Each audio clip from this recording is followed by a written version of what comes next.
Last session, our convicts made it into Feeble Croak Swamps, a large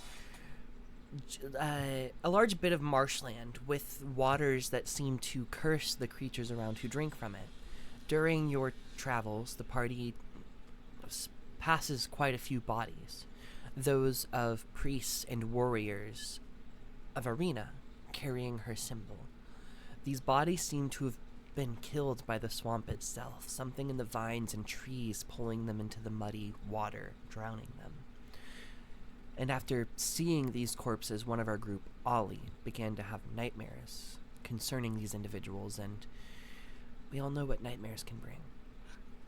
In the middle of the night, a dream beast began stalking towards the party, through the mud, apparently tracing Ollie themselves up to the small camp that you all set up.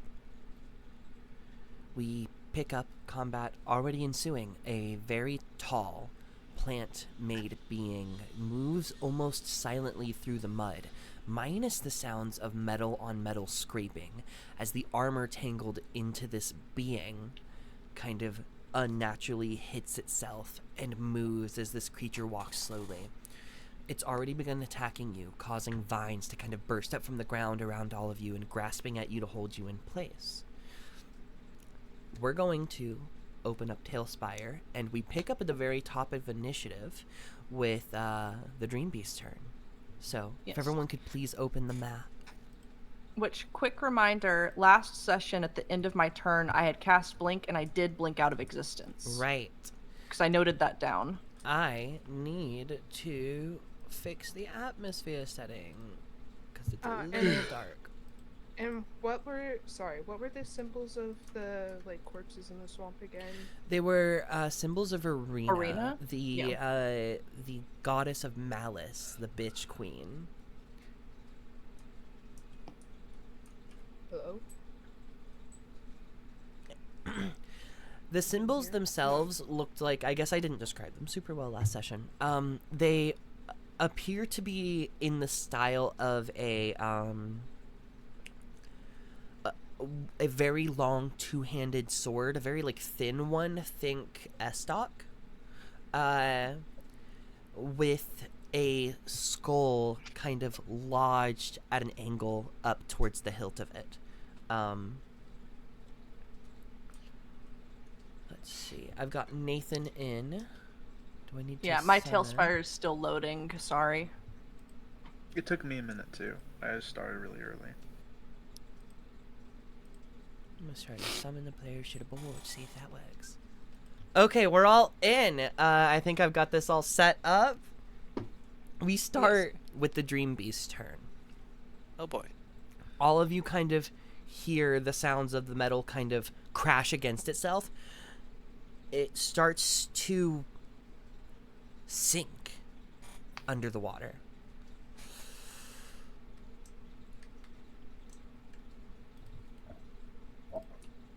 And he will appear... How far can he go? Oh, that's not cool.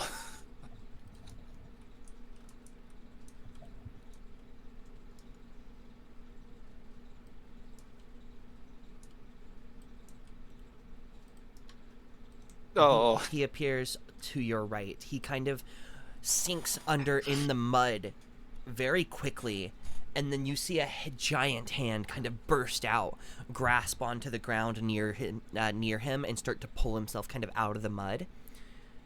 That takes his whole turn.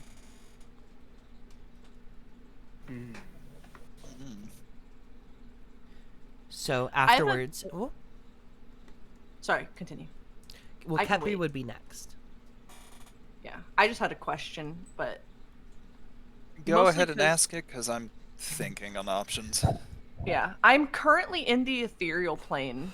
You are. How does that work? I don't see present I know I can't act, it's not my turn, but I don't it's not like I see what's happening on the prime material. It's like a whole other layer, right? I believe so. Okay. Yeah, because I don't think you can see beings that are not in the ethereal plane. Okay, cool. Yeah, I just wanted to know the logistics on that real quick. That's all. Wait, nope. So, while in the ethereal plane, you can see and hear the plane you originated from. However, only up to 60 feet. Anything past that is just darkness. Okay, so I do see this fucker appear, at least. If he's within 60 feet, yeah. Yeah, let's see where I was. Yeah. You do see him appear. Okay, cool. Surprise, Thank motherfucker. Cool. Alright, I want to say Hunter's Mark fell off last time because of that stupid attack he did.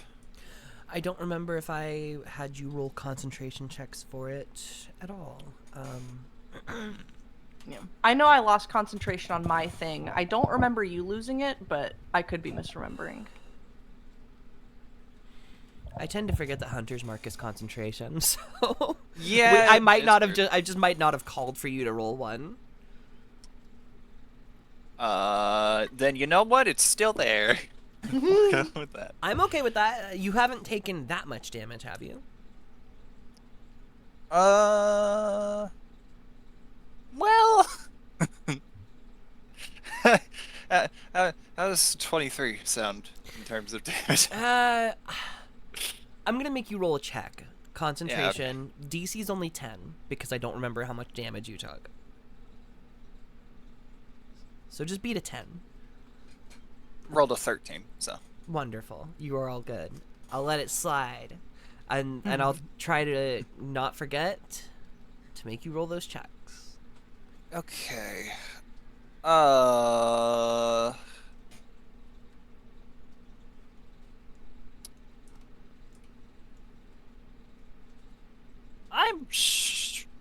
Probably should move out of those webs. I need to make a strength check in order to break out of them, yeah? Or the vines, whatever's on the ground. I believe so. You and Mudin both got grappled by these things. Yes.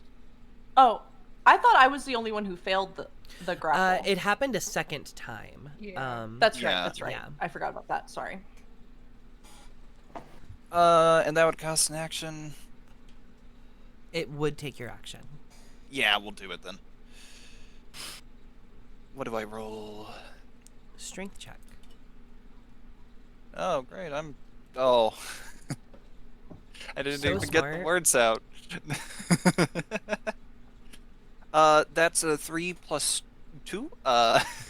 That's your action. You cannot get out of these vines. They're cozy. I like them.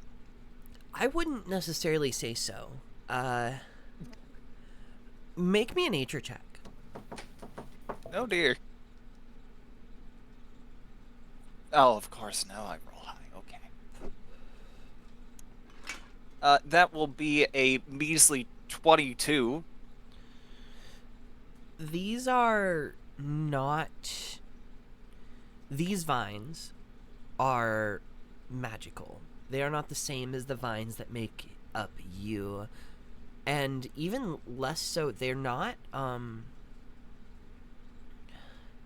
you don't necessarily know how dream beasts work, I guess, let alone this one specifically. But, like, there's almost a feeling of,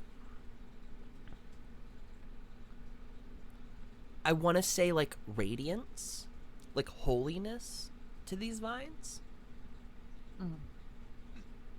They're not made out of, like, normal plant material.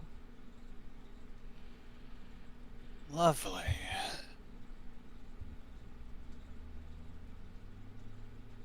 Well, for bonus action, I think we're going to do Healing Spirit, which will take off Hunter's Mark. Okay. But, ouchie, oof. So, The healing spirit's like a guy, right? it's a dude, I guess. Let's see. I mean, last time I described it as just fireflies in an area. Intangible spirit appears in a space that is 5 foot cube that you can see within range. Okay.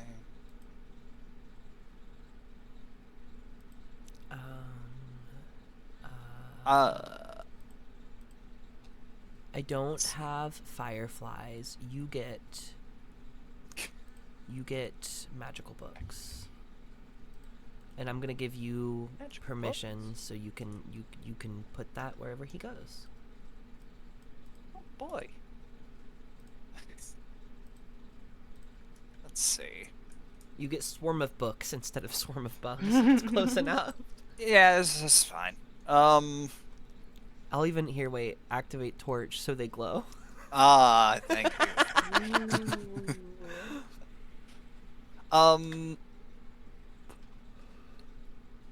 I know where I want to put it.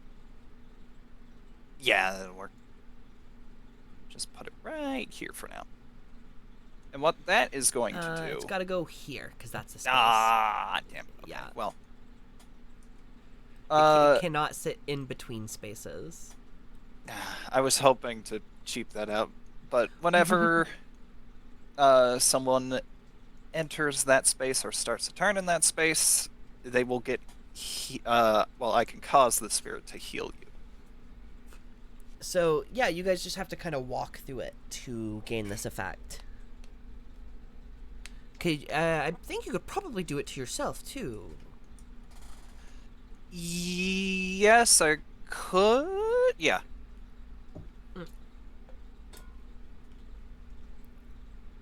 But I think that's all for me, because I can't move. Wonderful. Satyr, you're up. This creature kind of sinks down into the mud out of your fairy fire, and you see the glow still kind of subsiding with the magic as the hand comes out of the water to your right. But the spell fades from it, and you no longer have advantage to hit. Like, crazy tempted to just do another fairy fire. It could maybe work. And also, and no one can see it. I'm gonna do it. No one can see in the dark. Yeah, none of you can see in the dark. I'm gonna do it again. I don't care. I'm going to cast fairy fire on his new location. So that is, I think it's a dex save.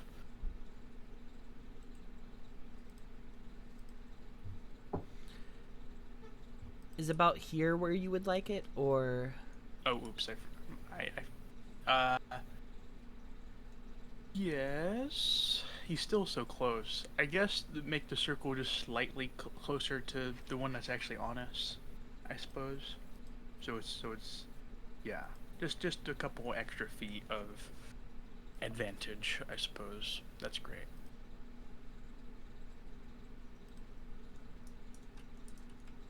Ooh, Ooh. It's purple. magenta. Mhm. Oh. Oh, magenta. I'm so. Dexterity saving throw. Yeah. 10. That's a failure. This guy's not fast, y'all. I didn't build him to be fast. Good thing. Where am I at? Would I?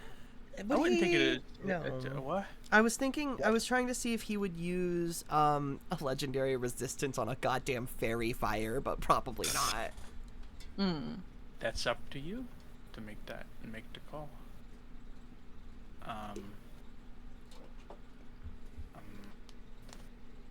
How far? Where's the M? M. How far are you? 40.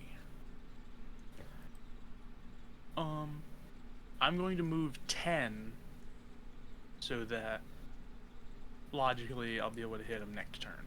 If Sure. that is my wish. That is my turn. Murin. Wait. Ooh. Sorry, 2 seconds. I don't think I have bonus actions. I just want to make absolutely sure. Because I did cast a spell. I mean, I could turn into an animal. You could turn into an animal. But I'm You gonna have hold a- off just a while. I think you got another bonus action, but yeah, if you're holding off.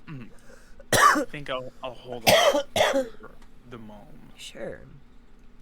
Murin, it's your turn.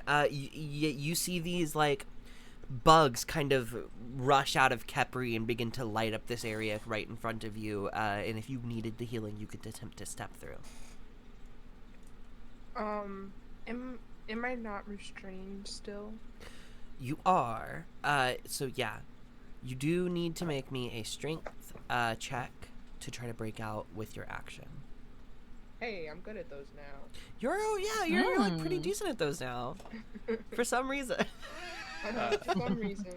But by the way, when Seder casted the fairy fire, she hocked a big loogie and it glowed and it hit him, and so now you know where he is. You just spit on him. Oh.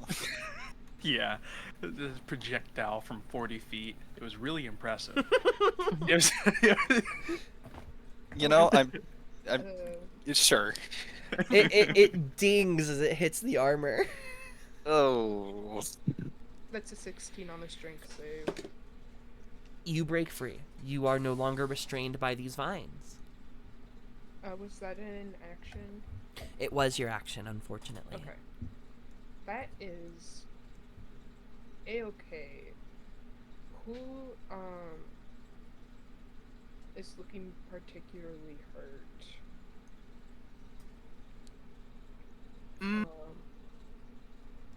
Probably Kepri in this moment, because Ollie's vanished from the site.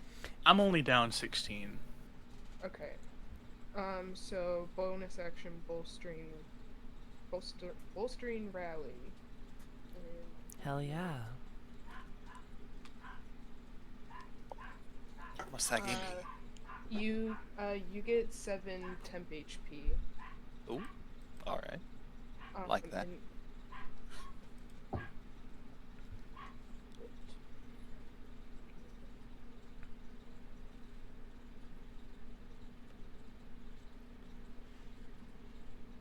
Perhaps. Hold on.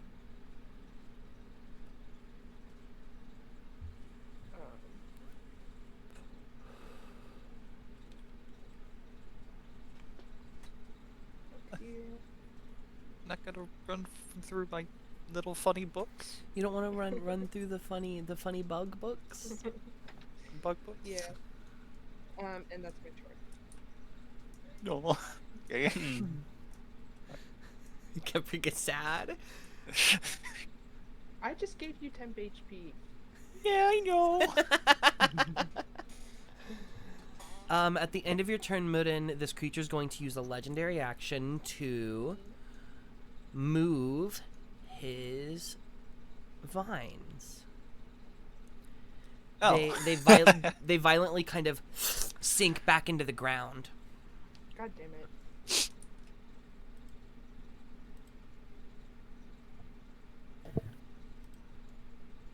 God No. damn it.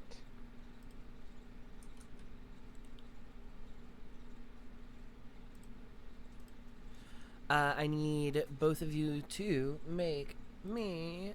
Fuck. It's literally just the entangle spell. I think it's Dex saves. Yes.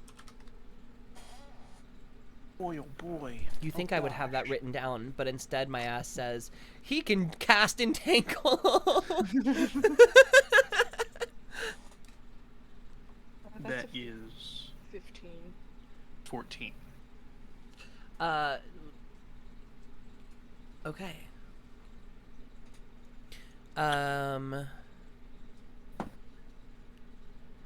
Seder, you're grappled. Good. Oh boy. As these vines kind of swing up, wrap around you, and stop you from movement. And after Mudin's turn is Ollie. You, I think, reappear on the material plane at the end of, or at Yes. the beginning of your turn? Yes, into an unoccupied space within 10 feet of where I vanished. Also, my Tailspire's frozen at the moment. Oh, would you like me to stream Tailspire, so would that be easier? So it's an actual oh. playable experience that you can It experience. says lost connection, attempting to Uh-oh. reconnect. Oh, wait, there we go. Okay. Yeah. So that is Weighing my- where, at least that's where I'm, like, I'm assuming you kind of were, when you this is where I disappeared. was. I think if Ollie saw what happened, Ollie's gonna appear in the bugs or next to them so I can go through them if that's possible. Yay! Oh, Bugs! yay! Yay! All right. Uh. So that means You would not believe your eyes. I get to heal. Hey.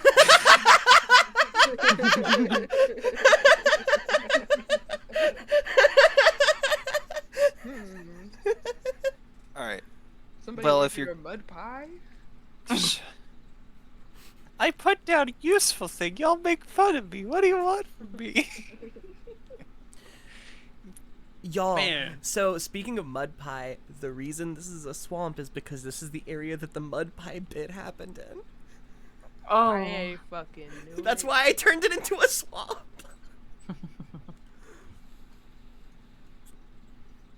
Good Alright, job. What's up with this Venn diagram on my screen right now?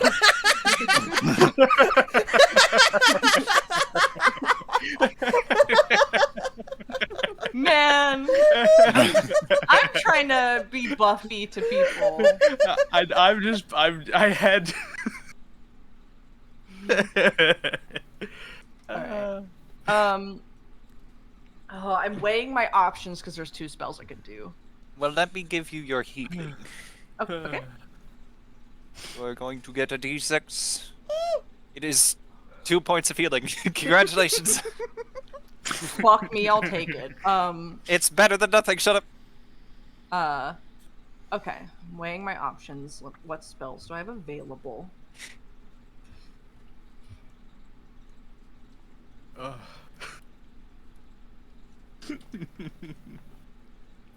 10 million fireflies. Trying to think of which one would be more useful. I think. Okay, making this decision because I think this will be more useful in this moment. And I did check; you were all within 30 feet. Ollie will bust through existence, clutching their chest. Oh shit, he's having a heart attack. Almost some cracked ribs, and look up at this creature and his friends, and say,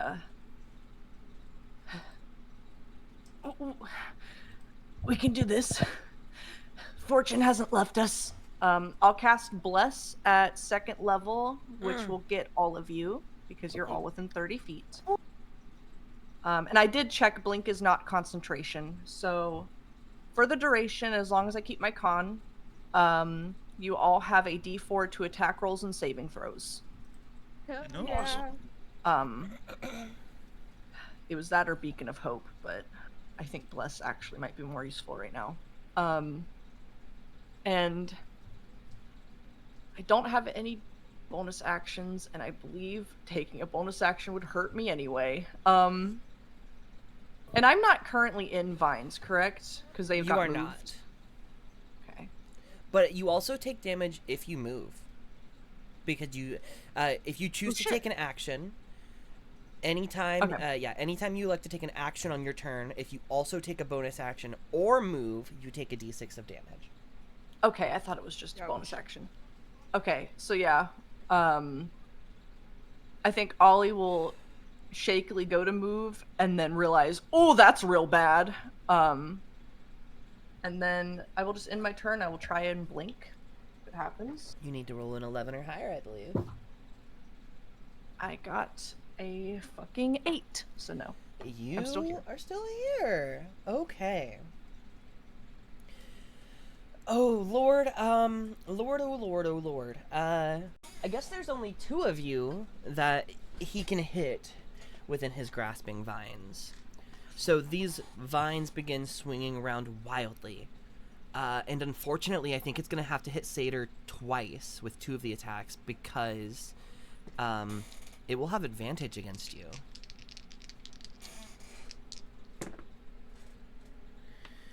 That is a dirty 20 to hit Satyr, and that Think second so. one is a 24. Mm-hmm. And then to hit Mudden, that's a crit. Ooh. You could take an injury instead of the crit.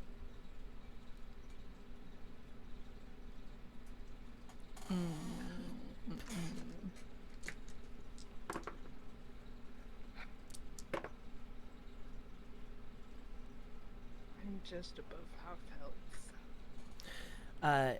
Satyr is going to take 21 points of damage. That's from both of the attacks that you took. Cool.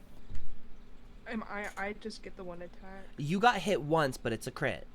And I haven't rolled the damage yet because I'm waiting to decide if you're taking the injury first.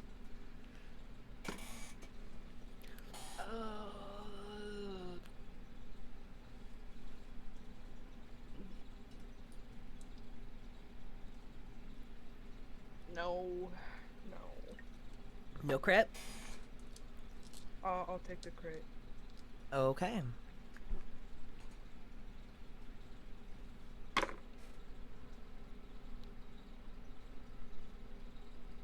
You take 26 points of bludgeoning damage. Oh my god. You rolled low. I am still somehow up. Yeah, I did not roll as high as I could have. You, get smacked in, like, the side of the head, like it almost catches your temple. It just swings wildly, catches you, and almost throws you off your feet. It takes those 3 attacks, and then it can only move about this much because it's in the water, and it cannot do the. It can't dip back down into the water for that, like, teleportation movement without taking its whole turn. Kepri, you will be up next. And if you decide to try to hit this thing, you have advantage because it got caught in the fairy fire. Yes. And you have less if you try and hit as well. Unless I run away from you. Do it! No. Alright, well. First off.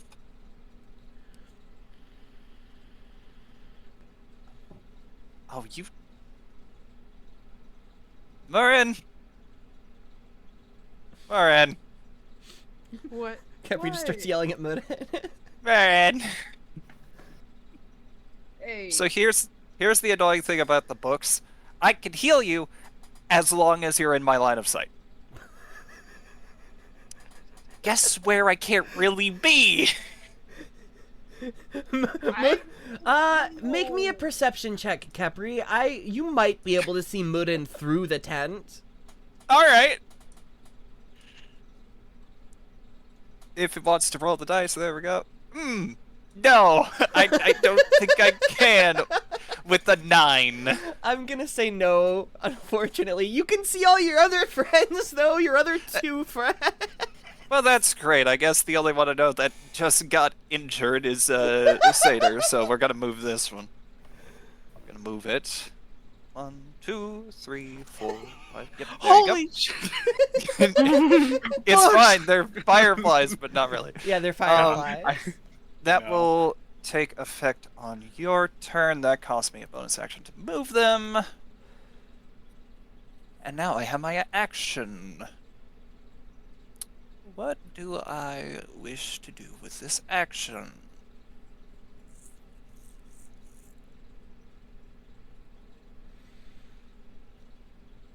You want to use it to dash and run away from it.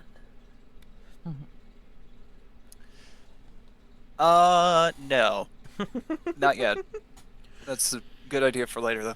We're gonna hit it with... I'm gonna run up and stab it. No.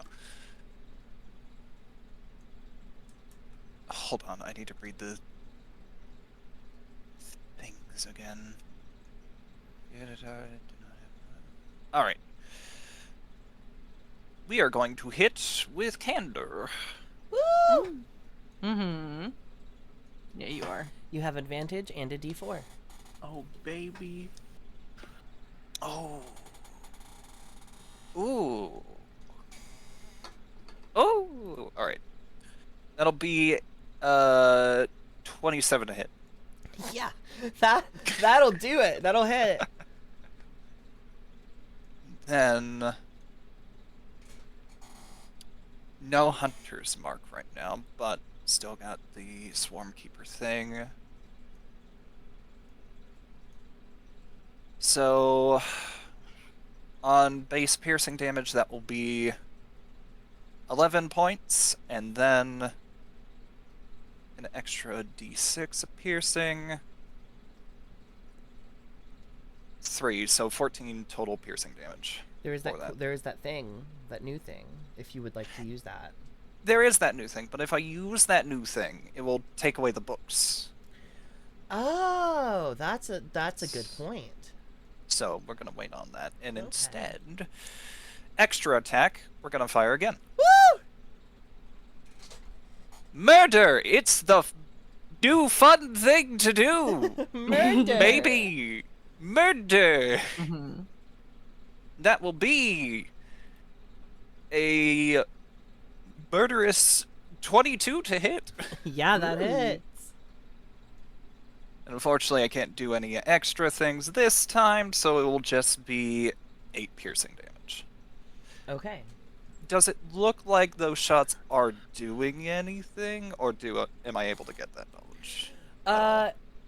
The creature so far has not seemed to react to physical damage at all. So compared to the other attacks, you're not very sure. But you are like severing bits of vine and like Yeah. maybe eventually this thing will just start falling apart because you've damaged it enough. Does Candor being a magical weapon seem to be helping? You're not sure. None of you have tried to hit it with anything non-magical as of yet, so That is true. Sure. Alright, I do still have movement, and I'm gonna move just a bit this way. oh, that was a great idea. Yeah, that's what I was thinking. Would here be good? Hold on. I'm debating. I know, dangerous concept. We'll go here. I think here will work. Okay. After Does Capri. mean- Huh? I'm probably out of bliss range, but Oh, bless No, it stays on you. Yeah, it Oh, stays okay. on. It's 30 feet at casting, and then it stays on. right. Okay, I'm thinking something else. All right, I'm done. Seder, you're up. Oh, You're gonna hear me roar. Oh, right, Zader, you started your turn. You know what that means? You get a D6 of healing. You get Oh, boy. heals. You get 6 full points. I'm sure Murin wishes Nice. wishes they walked Hey. through it now. That is so helpful and so nice. I'm gonna Hey, I give- didn't know. I didn't know. Yeah, and I didn't know you just got crit because I can't see you.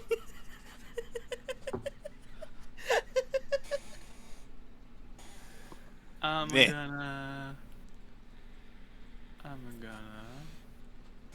look up at this really fast. Are you gonna meow at it?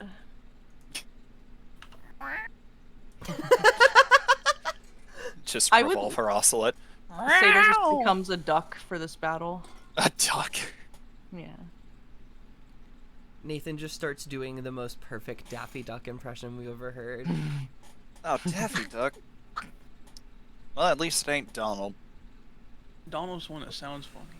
They both sound Yeah. funny. No, not as much as Donald. Can't understand that son of a bitch. All right, so I'm going to. I want to attempt to heal Murren, Mm-hmm. but I am only equipped with a healing word and a cure wounds, and I have to. I want to do damage to it more than.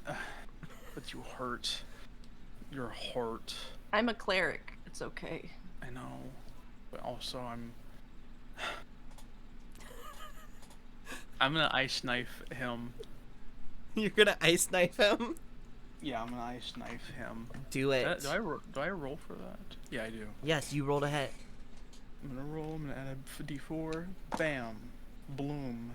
What? That's not the right thing to roll. I rolled a d12. So that's a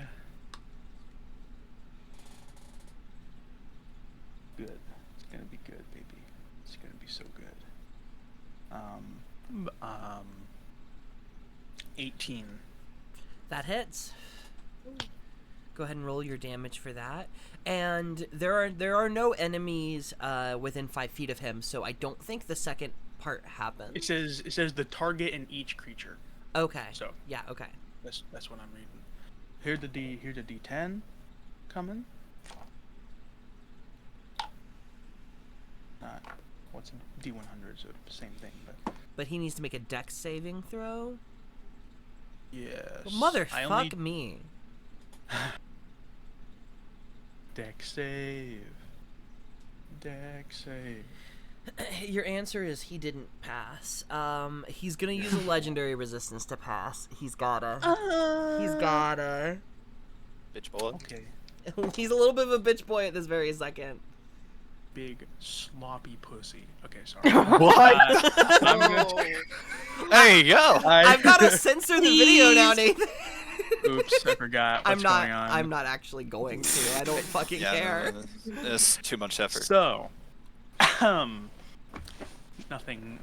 No, what are you talking about? I turn into a tiger again. Let me Once more. Alright, let me find you your boy. big Not a kitty duck? cat. Big kitty. There's no combat duck. You There must should be. Howard the duck is a combat duck. What a tiger. Hey, stop! It's a tiger. Wow. Make it large. Bigger. Eh. More. Or More. Does it need to be more? That's not a does it? tiger. Louder sounds than good, a though. lion. That's an I'm That's being big. cat Say they're asshole. too big. That's too big. Okay. Yeah, okay. That's too Yeah, big, I that's think. But sure. Well, do what No. you want. Oh, it's not big. You know how big tigers are? Tiger big. And I'm stealing Tiger's Seder big. away. She's mine now. Oh no. Ah. Goodbye. I eat at her. Alright, you should have So- full cat control. Go for it. Cat. I mean, I can't really do anything. I use my action. What is? So. Oh, are you grappled? That's I'm right. so You are. tangled. Yeah, I have to break out as a cat. Okay. So that's Uh, next turn for you. Hey, Midden, you're up. Okay. You just I got got a smacked question. real hard. Your ears are ringing. What do you do?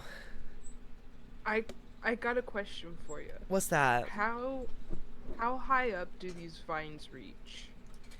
I had like a stand-in model for them, but I didn't like it. They are a little taller than you. I would say they stand at like almost 10 foot just to fit like a battle map measurement, but they're more about like 7. So, theoretically, if I could like that hover tall, but 10 not. foot, if I could hover 10 feet, would they still reach me? You aren't sure.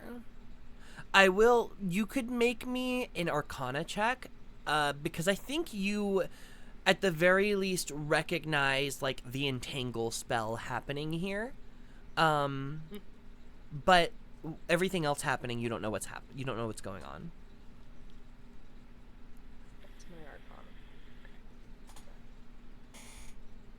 But I rolled like shit. 5. You aren't sure. There's a possibility. I will tell you the range on Entangle, because I think you've seen this spell a couple of times, is 20 foot. So if he were to recast it and you were any less than 20 foot off the ground, it could still potentially catch you in it. Okay, gotcha. That is honestly all I needed. So You're not sure about like the attacks though. You don't know how those work at all.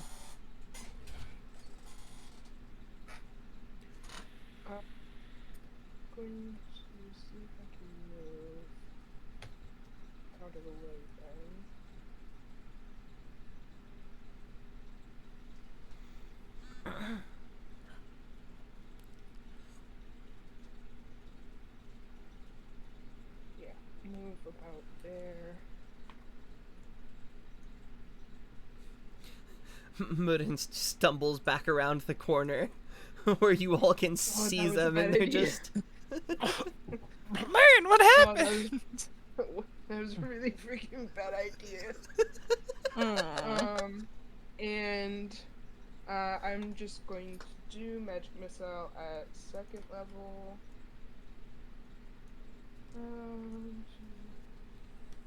What's it? 4.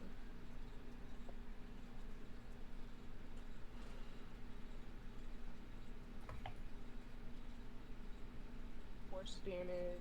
Oh wait, no, I will use spend sorcery point to do empowering spell. Yep, that was slightly better. 15 force damage.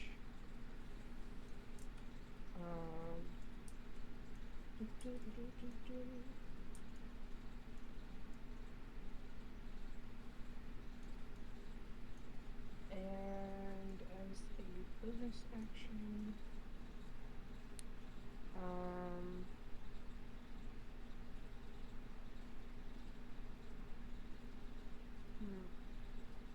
I will not do one, so that is my turn. Okay, at the end of your turn, legendary action. Mm. We're going to. Motherfucker moves it again. Huh? I Maybe. didn't say anything. What? What? What? God. Also, I did find out because I looked up the spell, which I should have done before last time. Strength saving throw, not Dex. Oh. Bless on this. Wait. Is there a way I can also get Satyr? Sorry, give me like half a sec.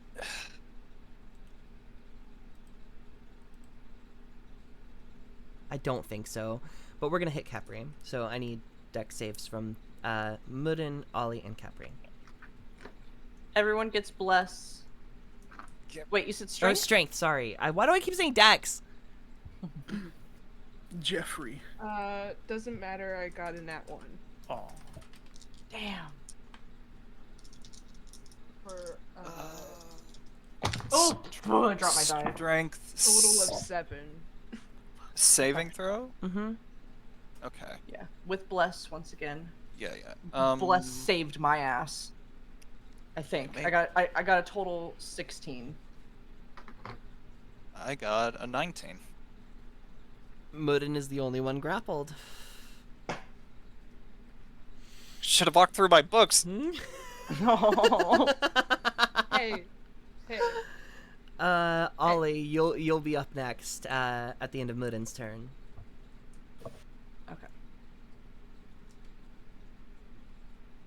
So, is Murin, while being grappled, still within my range of a touch spell? Yeah.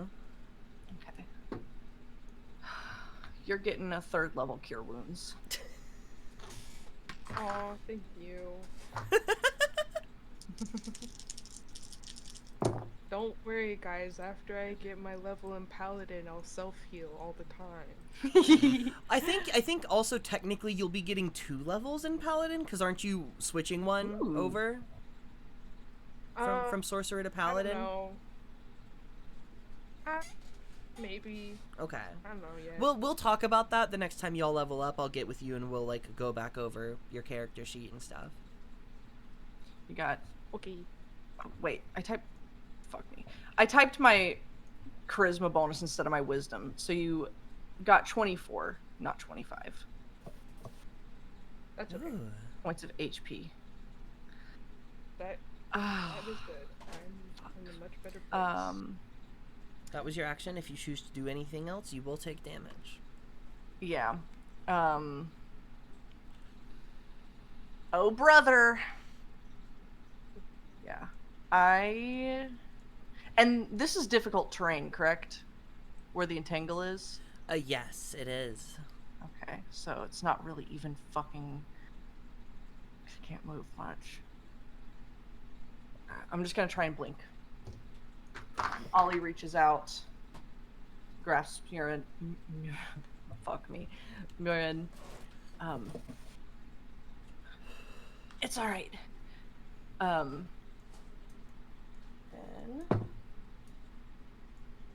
of course that's what I get a nat 20 on. You So I blink do- into the I blink. airplane. All right. So I do blink. Where'd he go? So Where'd he go? Ollie reaches out, heals, and then fucking vanishes. If you have any Morning. way to see into the ethereal, you may be able to see me still. I don't. Okay. This creature, I don't think is intelligent enough to know that Murin healed. So, one attack is going for Murin, 2 of them is going for Capri. Because there are only 3 within range for it to hit. Or 2 now that Ollie is blinked. Capri, the lowest of those was a 14. And that was like me rolling like a 2.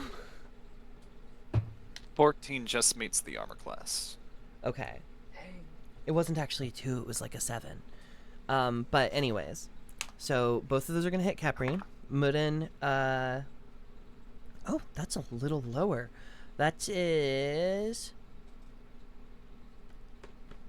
12. Just hits, but I cast shield. Okay. So Capri, you'll take 2 hits from this guy. All right. I marked that spell. 14 from the first one.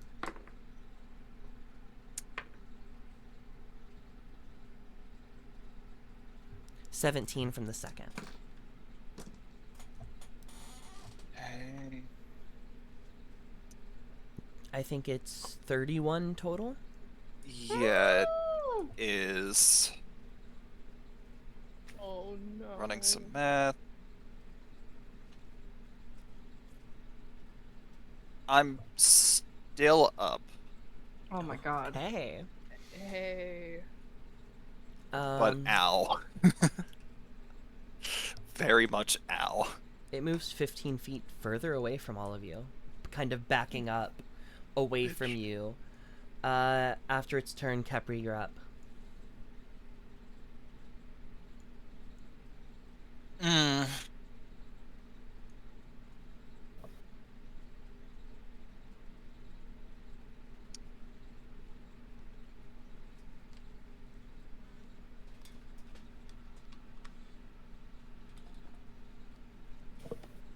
Huh.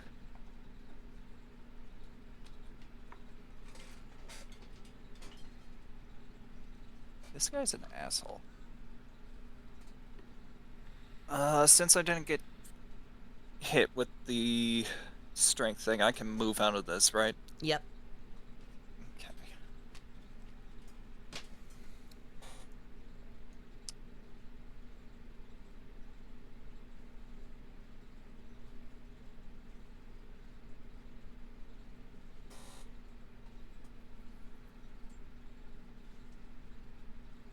Hmm.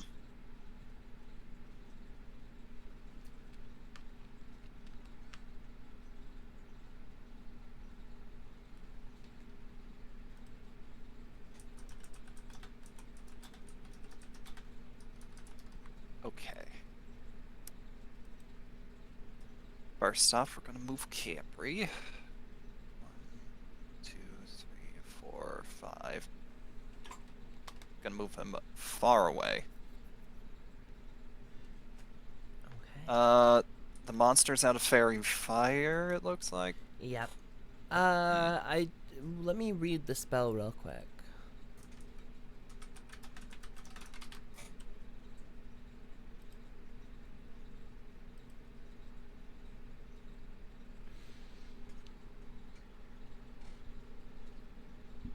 Where is Capri? Right. He just slinked pretty far here. back. Yeah, he's left the range, so no longer under the effects of the fairy fire.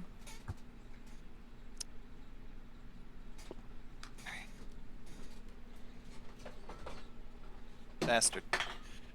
Hate it, hate it, hate it. Oh. I can... Yeah, I can still see Satyr from here, okay. He is also just 60 feet away. If you get any farther away from him or he gets any further away from you, you will have disadvantage on your attacks because you don't have dark vision. Yeah.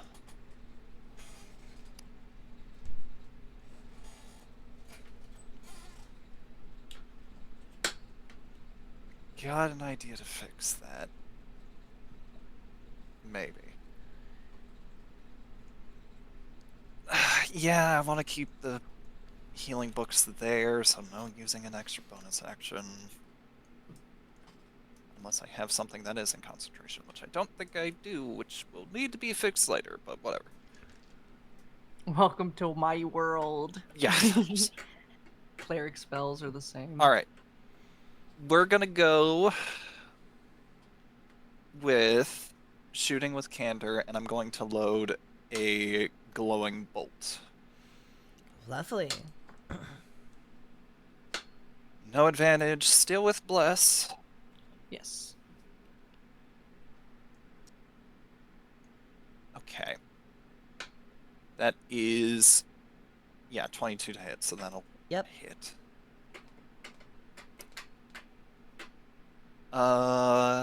1d6 plus that will be 6 points of piercing damage, and he now glows. And he is Or at least- glowing. That should make it easier for me. And then with the extra attack,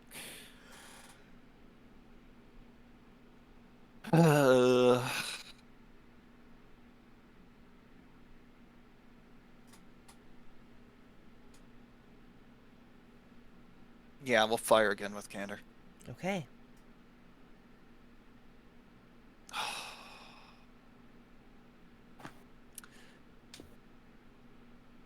14 a hit. 14 will miss, unfortunately. Then that's it for me. All right. Satyr, you start your turn in the fireflies. Get d6'd. Get D6'd. You Well- get 5 points of healing. Fuck you. But so what? But I'm a tiger. Yeah. Is it for my? Is it for my I don't. real? It doesn't carry over to your real. Oh, Yeah, I didn't think so. well, hold on. Alright, it says I can cause the spirit to restore hit points, so... You don't have to. I mean, okay. Yeah, so if it doesn't affect you, then... This does have a charge, by the way. Oh, okay. I'm keeping track of it in the background. It's not much, but... What are you doing, Satyr? Oh. Once you step into the water, it becomes difficult terrain. Yes, I know that. So that's 10. I have 40 total. I'm probably going to dash. So that means bad at math. Help me. So I do 10. So and you I go if into you the if you water. dash, you have 80. You do 10 into the water, so that's 70. And then Yeah. every 5 foot is 10. So everything So you can have... move like 7 squares. So from here, I can move 7 squares. Is what you're saying? Yes. Okay. I just want to be sure. It's gonna be easier for me to understand that way. So, 1, 2, 3, 4. Oh god, 5. Half of Is that right? half of 70 is 35. Yes. I'm bad. Yeah, no, you're good. You were close, Here. but like 35 will be the movement that you have left. So from here, 35. I'm getting it's hard for me. I'm bad From at like math. from here. Oop. So it'd be- From Ah! I think you can make it. Here. Is this where it is? Am I right? Roughly. Might be Dash. one tile to the east, but yeah, I think that's about right. yeah, I say that makes it. I mean, do you want me to be here rather Nah. than one over? Okay. I can't do anything. Anyways, so it's what I'm endangered myself. I mean, Do you have any yummy bonus actions? no. Do you turn off your fairy fire? It's concentration. It is. You could just turn it I'm a off. dumbass. Oh well, whatever. It's fine. Well, here's a question. I don't know how smart this thing's gonna be.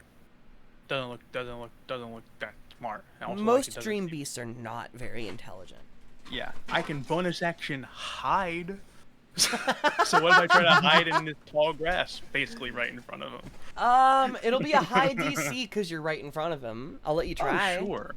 I just can't think of anything else I can do. I will let you try. Moment. I mean, That's tiger Do you get rogue stripes stuff? though. What's that? Dex mod. Oh What? no, I was asking you get cunning actions. Yeah, tigers do. Yeah. Oh, I that's still awesome. get blessed to this, right? Or no, it doesn't. It's Nope, not. saving It's throws saving and throws and attacks. attacks. Okay. Yeah. Never mind.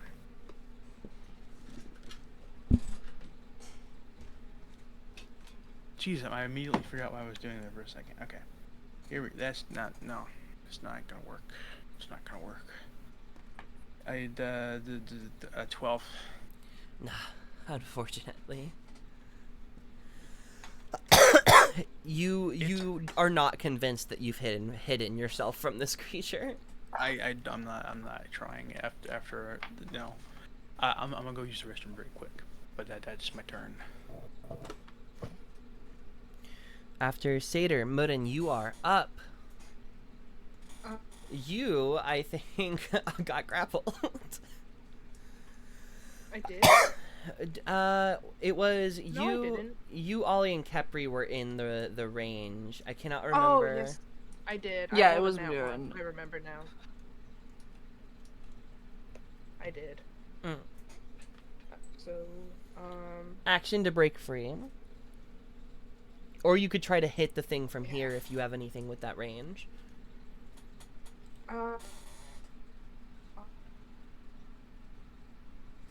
do. I. I'm so sorry. Is that what the Dream Beast sounds like? Yeah, Dream Beast sounds like an anime girl. I unlocked my phone and I had a fucking YouTube short open.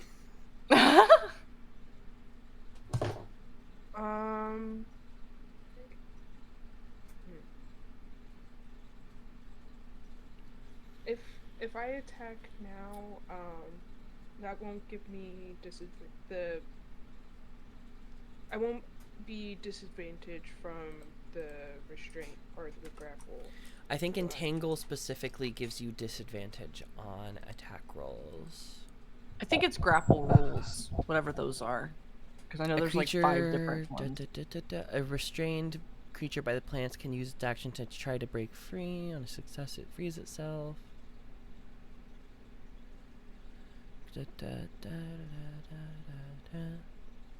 It's okay. Now restrained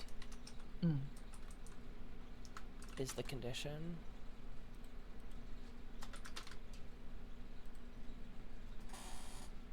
Your speed becomes 0. Attack rolls against the creature have advantage, and the creature's attack rolls have disadvantage. And you have a disadvantage on dexterity saving throws. Okay.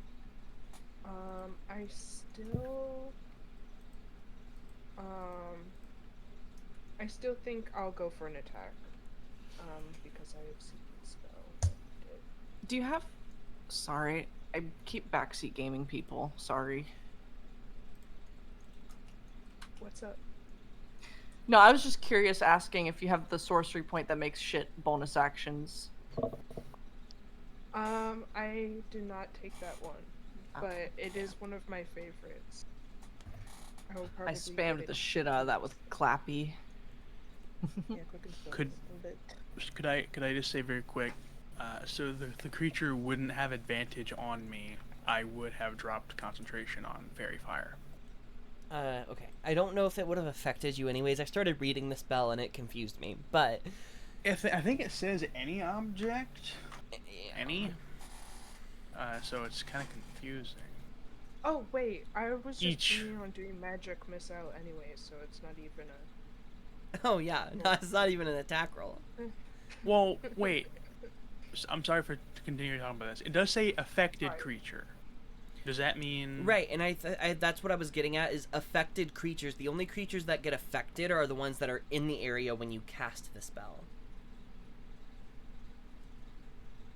I think it's so that theoretically, like, a caster could cast it, and then, like, if we had a barbarian in the party, they could run up and hit without. It's a confusing spell, yeah. Okay. So wouldn't it have mattered to have kept it up? I don't know. I can't. I'm confused right now. But we persist. We continue.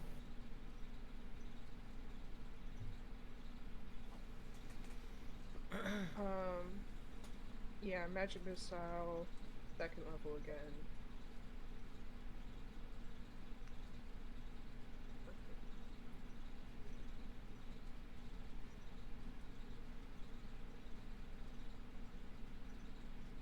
And another sorcery point, pencil and power strike. 16 force damage. Okay. And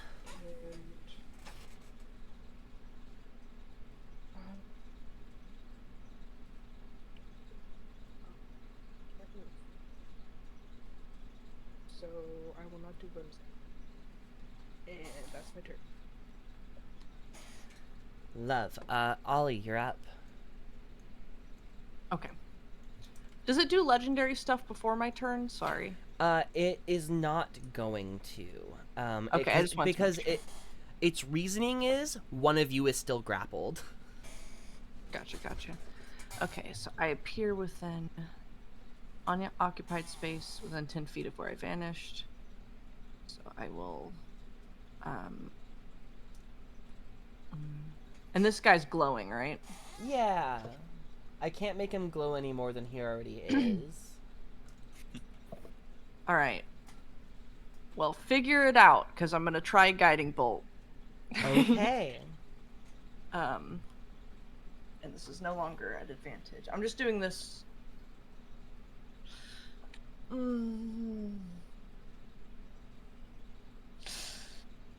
I'll do first level.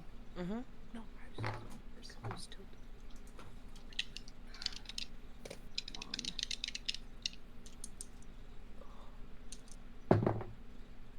Okay. Does 17 hit? It does. Okay.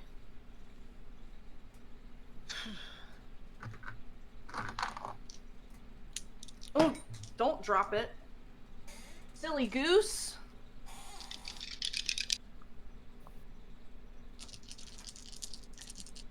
Not the best, not the worst. So that is 13 points of radiant damage. And don't drop, Mike. That's 13 points of radiant damage. And the next attack roll has advantage on it. As the radiant energy kind of connects with the armor, it sets some of the vines ablaze in a radiant fire. It seems to do a little bit more damage. Ooh, okay. Cool. Keep doing it. Cool. Oh, well, I got limits to how much I can do it. Let's see, fuck.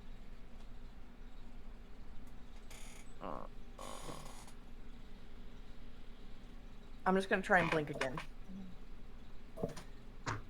I don't want to hurt myself.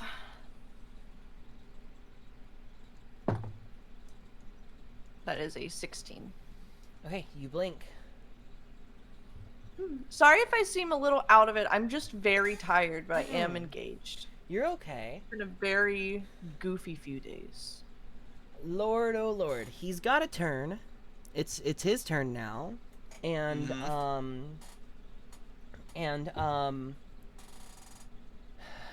apologies, Modin. You're the only one he can hit. No. 3 attacks at advantage. All towards you. No.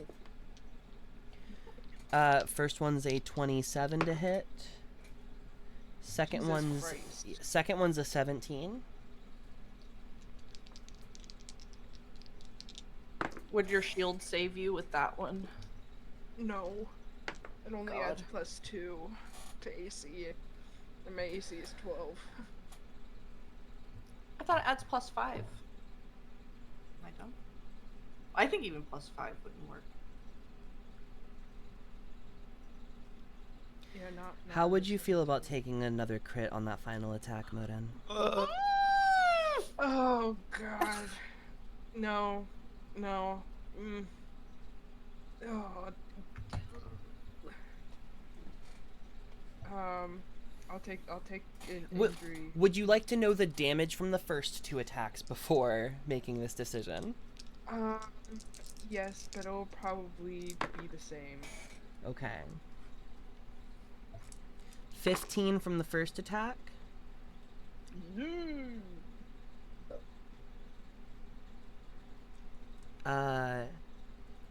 19 from the second. I'm down. Third attack hits. Would have been auto crit anyways. You fail 2 death saving throws.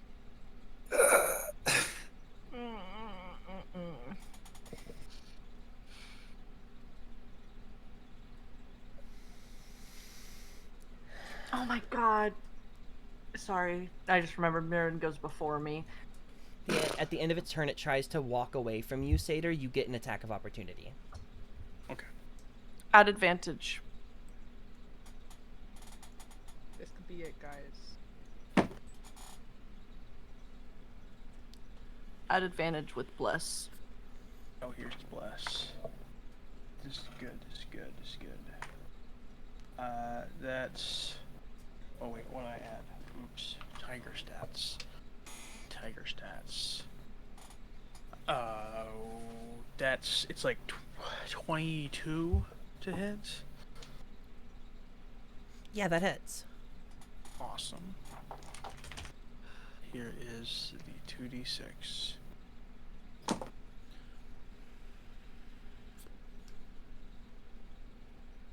That is 10 damage, 10 slashing. If the target is large or smaller, it has the prone condition. I don't Oh. have a technical size category for this thing. However, know. I It was is that thinking says that. large. Mm-hmm. One moment. Doing some math.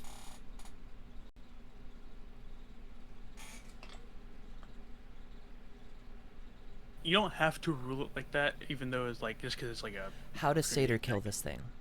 Yes!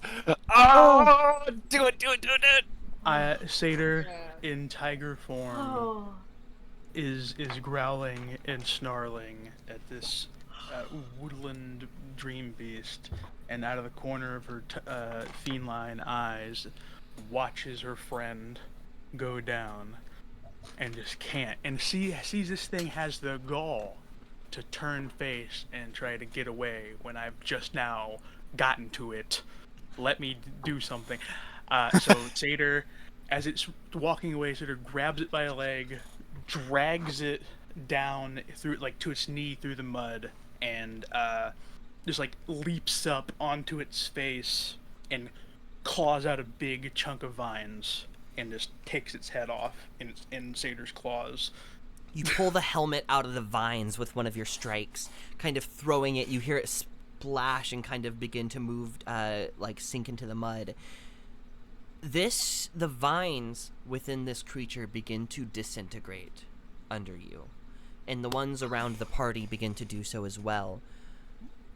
Kepri, you would go next, and I assume you would move up and heal Mudden. I would move myself, use the bonus action to move this over to Burin, Sure. and then at the start of their turn, they will get immediately healed. As we come out of initiative, Mudden, you wake up to fireflies kind of swarming around you. And then a couple of seconds later, Ollie reappears next to you. You get 2 points of healing, but it's better than nothing. Hey, I'll take it. Yeah. I think, Ollie straight up. Oh, sorry.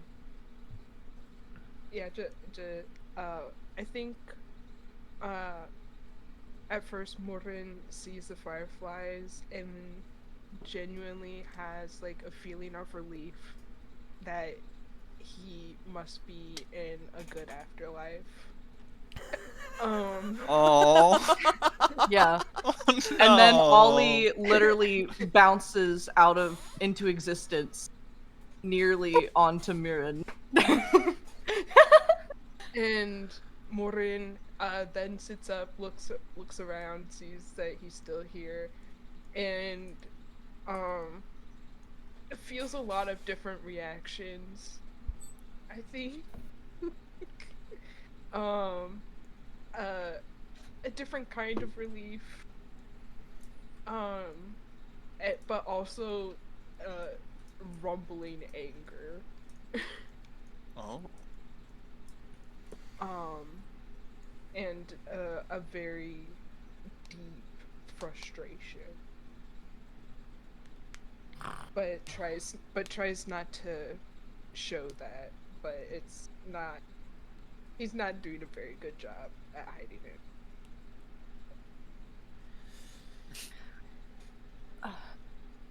Mirren. Ollie dismiss blink because it's a free action. I believe. And we could probably close free action? Tailspire at this point. It is a free action. You guys, as these magical vines caused by the Dream Beast kind of begin to wither away, it leaves behind like the not entirely destroyed, but like the thrown about and messed up kind of like area that was your camp. You see Kel kind of coming out to check things out. You see you're having this conversation. I will use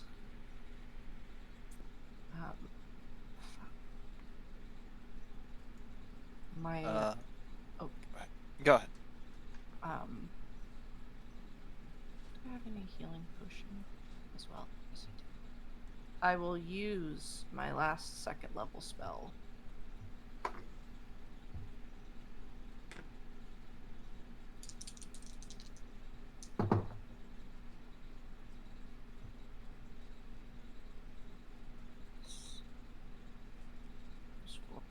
You get back 12 HP more. It's the Thank second you. time I've almost killed Moden. Yeah, oh boy. Don't worry, you still get the chance. You still have the chance. Satyr would drop Tigray form. At Yeah, this and point. we can close Tailspire. Those who I'm so have- sorry. How much healing? 12. Thank you. I Um, do also got one more charge of healing. Y'all, I'm about to sleep.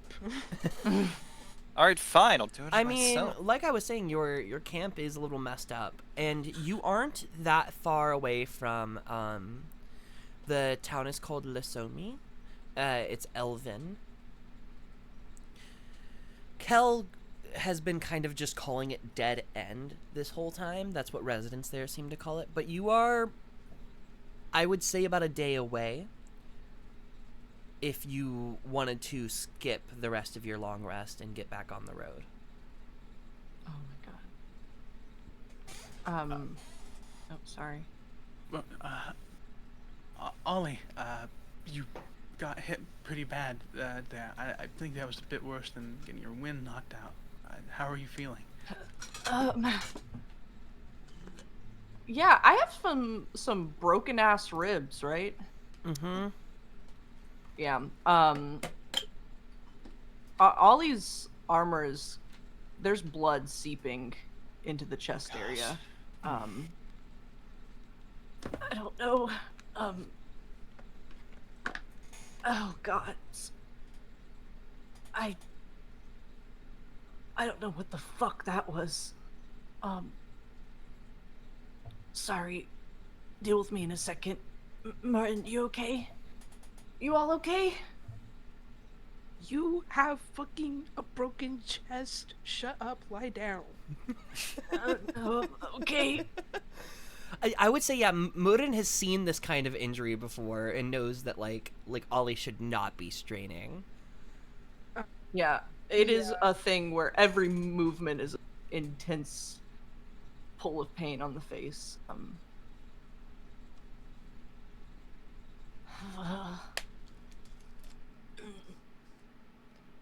Um,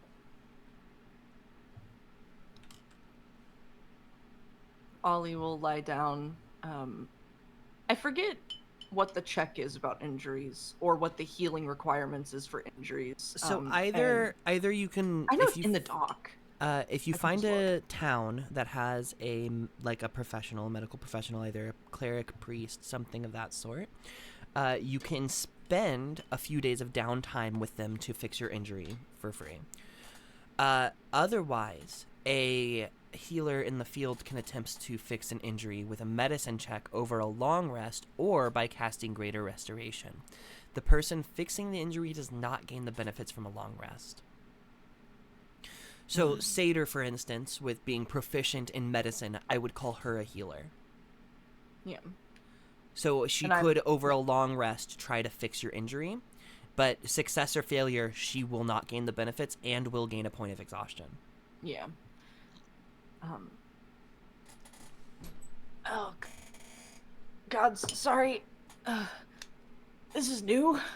I think they'll kind of start trying to undo a bit of the armor to show. Very shaky. And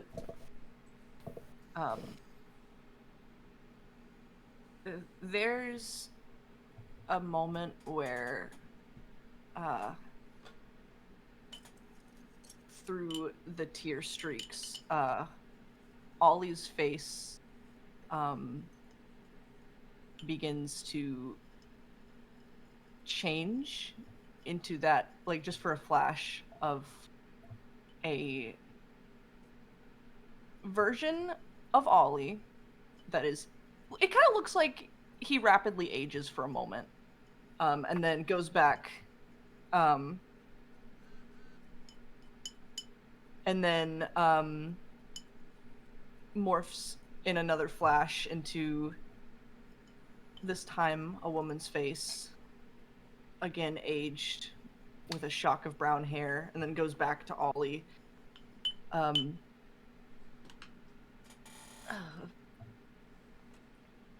Sorry, I'm a bit... You're in no condition to continue walking, at least not with a lot of suffering and trouble. I could, oh, sorry, I could try to tend to you through the night, but I wouldn't get much rest myself. Do we want to stay here? I mean, I can... fuck, we can try and Whenever we move, maybe? Do you think more of those things are gonna come out? Kel kind of peeps up. Where there's one, sometimes there's more. Not always, but sometimes. It's better to expect more than to not. And Murin and Seder, the two of you who have like a little bit of experience in hunting these things, know that to be true because, like, these dream beasts themselves lay eggs. So unless this one was just kind of lost out here on its own, another dream beast would have had to lay the egg that hatched this one.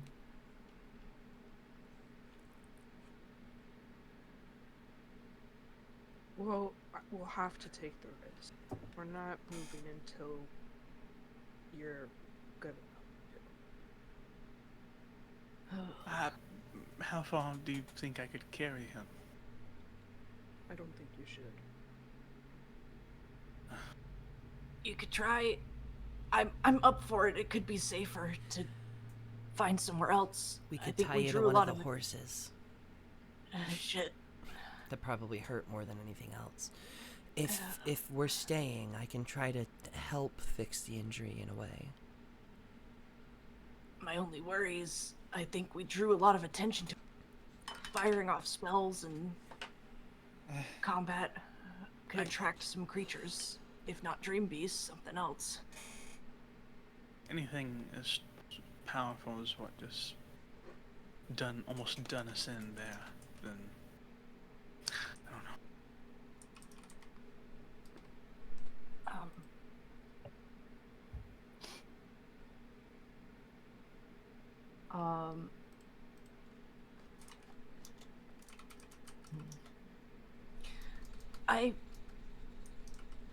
Listen, I know a lot of us aren't in a condition to move much, but maybe a slightly new campsite?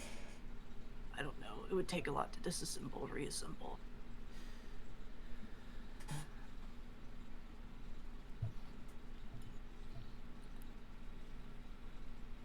I guess I'm beholden to all of you. Whatever. We'll take another long rest. Sorry, you were a little quiet. What was that? I said we should take another long rest here. Yeah. I guess so. Kepri's super fucked up, right? Uh, yeah. Yeah. If Kepri's nearby, Ollie will reach their hand up, like to kind of hold it, and I only got a first level left. Get back. You get back 8. Oh. Okay. Sorry, that's all from me. But we can rest. You all settle back down, keeping your guards up. Kel moves over and casts Enhance Ability Owl's Wisdom on you, Satyr. So you have advantage on this medicine check to try to help with Ollie. As the sun begins to rise, you do have to stay at your camp for 5 or 6 more hours, tending to everything that you need to. Your injuries, like especially, keep you there What's for a the little DC longer. on this? The DC on this is 17, which Okay. I might have made a little low, but it's also not a major. It's not like the big injury. Also, Satyr's getting a point of exhaustion for this, so I think it Yeah. balances itself out. Good thing I add a good number. That is medicine.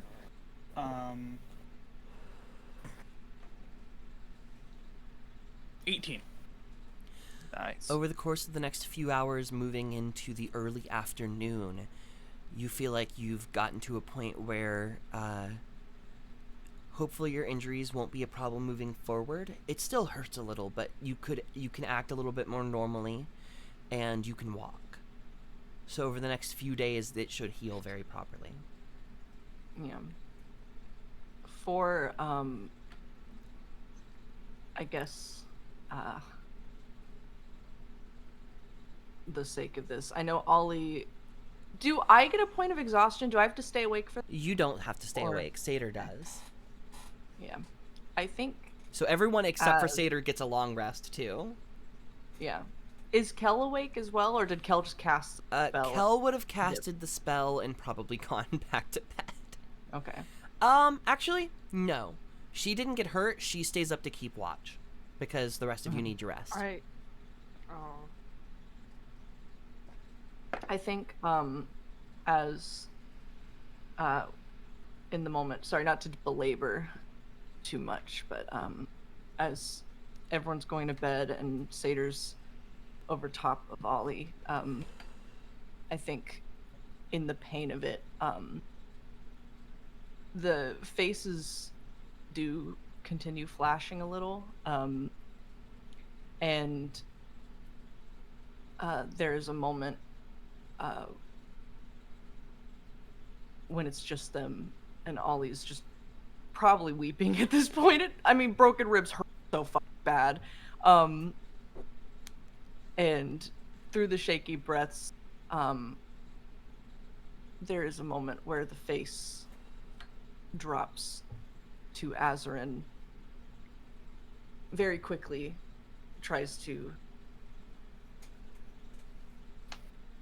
cover almost.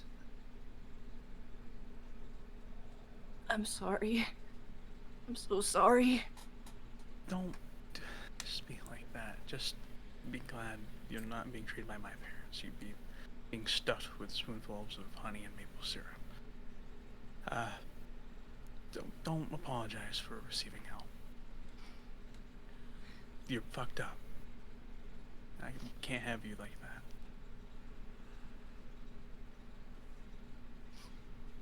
That's not why I'm sorry.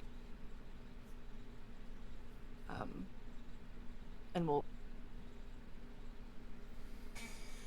probably, with kind of half the face covered with like the main is Azarin, that which I can describe to you if you'd like. Good feel free. In the true form, he is mannequin white. The elongated mouth, the sharp teeth, the big eyes, shock white, and their hair, though very messy, obviously, a day's travel, is almost white with almost some of that blonde that's in Ollie's form, like a very, very platinum gold or platinum blonde, near white. But there is an aspect, even in this private moment, where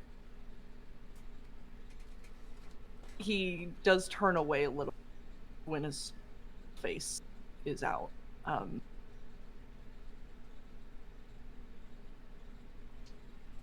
Sorry. I don't wear this one a lot.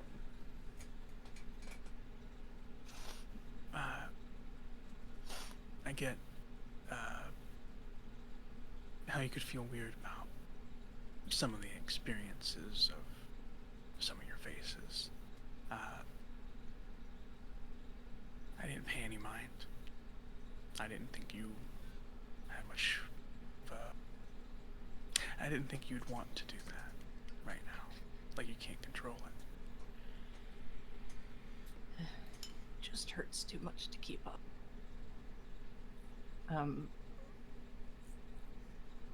Yeah. The satyr is very loving and nurturing throughout the night as she grows deep circles under her eyeballs. Oh.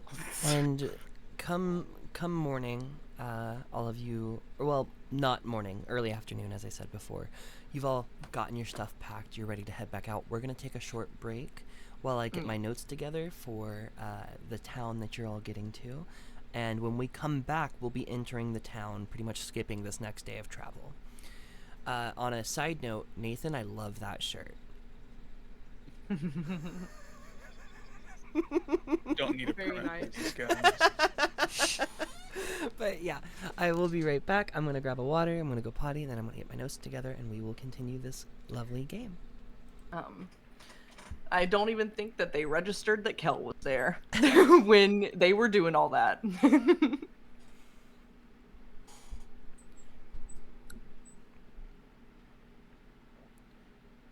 Come the time that you finally reach Lasomi, it is very much the middle of the night. Kel says, I don't know much about a place to stay. I know where to find the captain, but I don't even know if he's awake.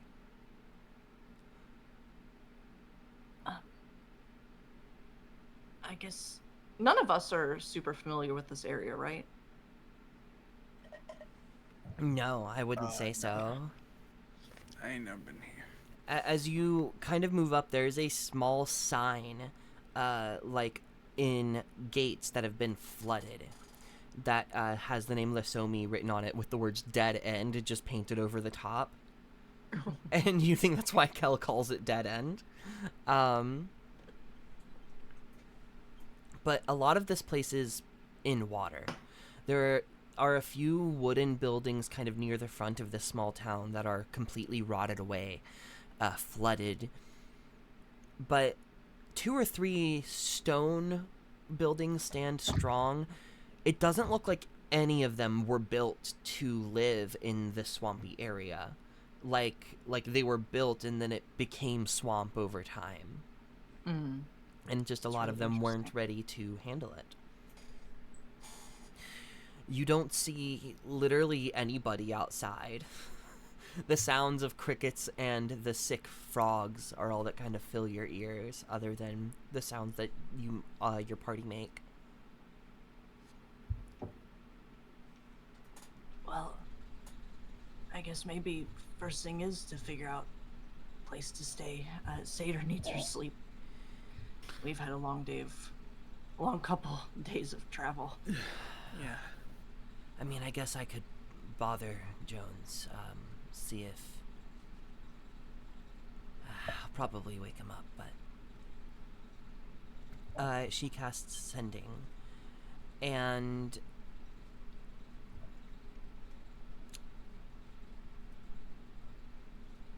Luco, Terry. Your character is woken up in the middle of your long rest, receiving a message from a slightly familiar voice. She goes, "Hey, I'm really sorry. I know it's the middle of the night. We are here and kind of badly need a place to sleep."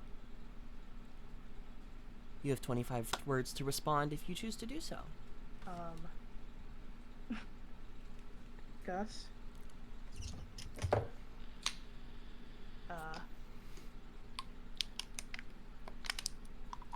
Blinks awake, rubs his eyes. The first thing Kel hears is just kind of nasty phlegm-filled.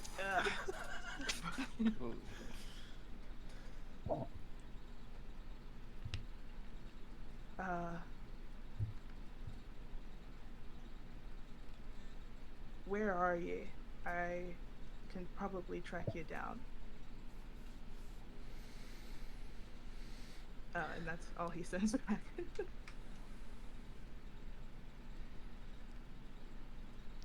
I gotta do it again. 1 sec. Couple seconds later, Yeah. Oops. she goes, Uh-oh.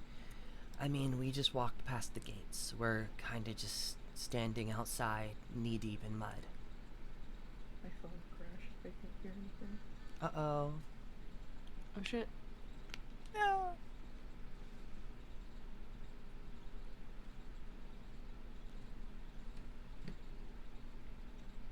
Hello, welcome back. Sorry about that. It's okay. The response that you get is, we just walked through the gates. We're currently standing knee-high in the mud. Oh, and he will kind of rise at this time and start to flick on lights around the boat, try and make his setup known where he is. To your, to the east of you, off near the coast, you see lights begin to turn on as multiple lanterns in the distance make themselves known.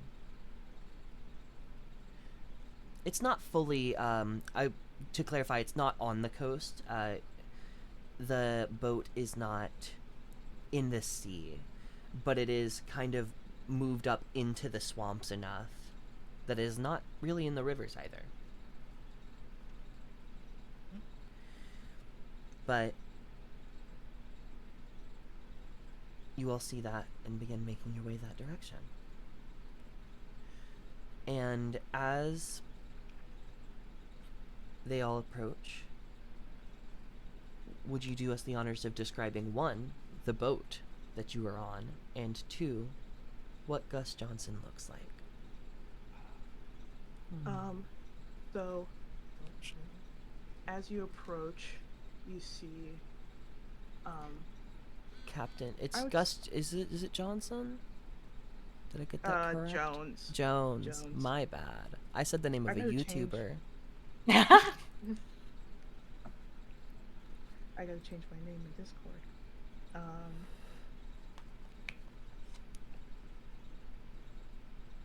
Boop, boop, boop.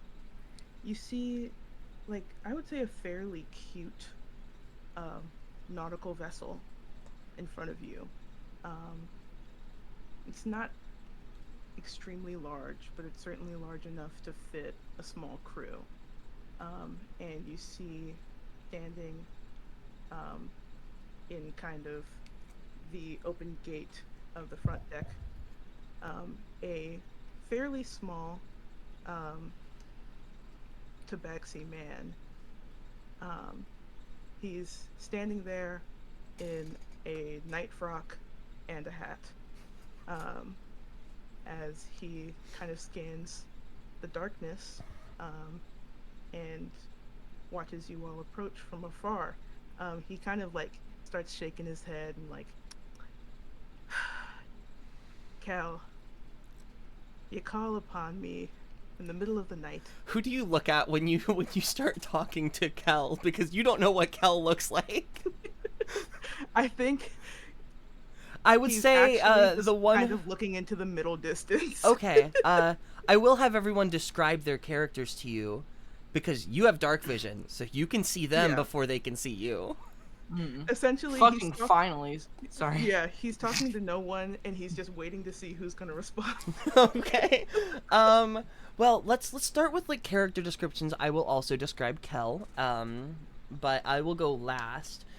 Why don't we have I think the first one that you'd notice would be Capri. Mm-hmm. Yeah, of this medium-sized group, I guess, there's just this tall, somewhat broken down, sort of rusted warforge that has holes in it, vines growing out of it, and maybe a very faint Buzzy. It's hard to tell from the distance, but he looks banged up, but he's with this group, which is certainly strange. Next most noticeable would likely be Modin. Modern is 6 foot, on the lean side, but not without some defined muscle. Bronzy blonde, shoulder-length hair, 2 dark horns, but otherwise seems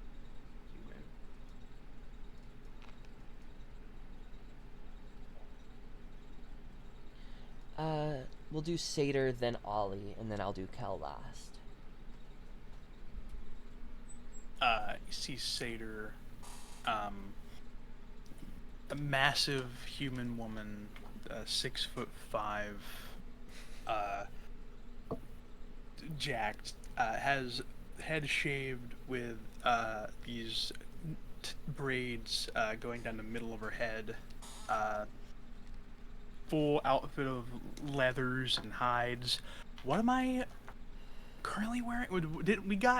I have like a... Yeah, we're still wearing winter clothes. Yeah, you are Yeah, wearing I have, like, a winter big- clothes. Yeah, I've got a big coat on, but like she's wearing like pelts and leathers. She's got like a cool bone necklace. Lots of animal tattoos. which I don't want to rattle them all off. But, yes. Ollie? Yeah. You see a human mask with palish skin. You know, seen some sun, but still a bit on the whiter side of that. Blue eyes, light blonde hair that's in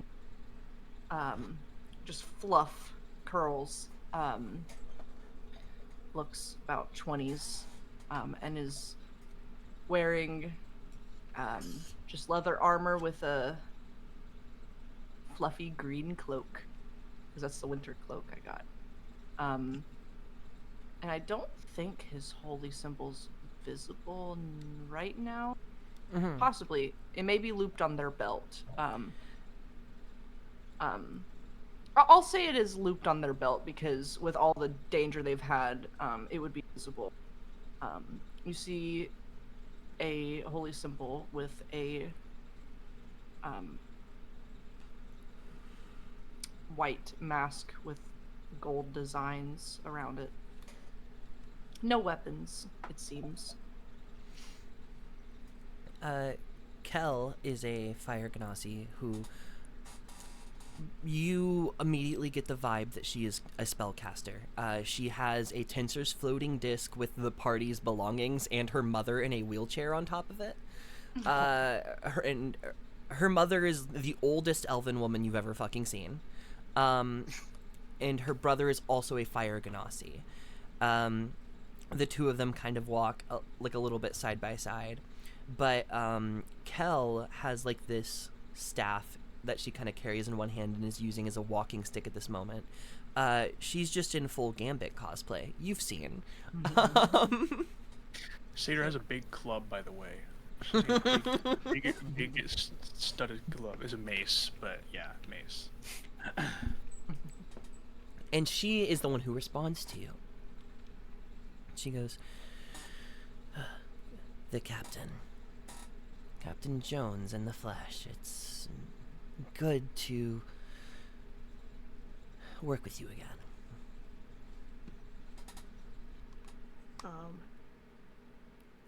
And his eyes lock on to her in that moment. And I think as everybody approaches, they start to kind of get a better view of the ship, which they notice that it has like a large dark gash, like claw marks on the side of it where the kind of name of the ship lies. And they see that the ship is named the Little Naughty. Nauti. And they see Gus kind of smirk in a feline way at her.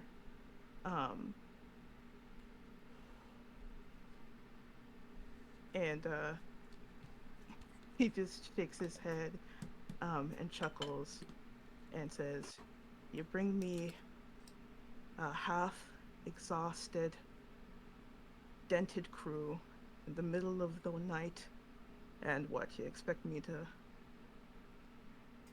give them free charity ride to wherever they need to go? I hope you know you'll all work. But I suppose for tonight you may rest." Real quick, did you describe, is Gus like older or like middle-aged, younger? I forget. He would appear to be middle-aged. Okay. Just about 4'11". Can I smell where Gus is?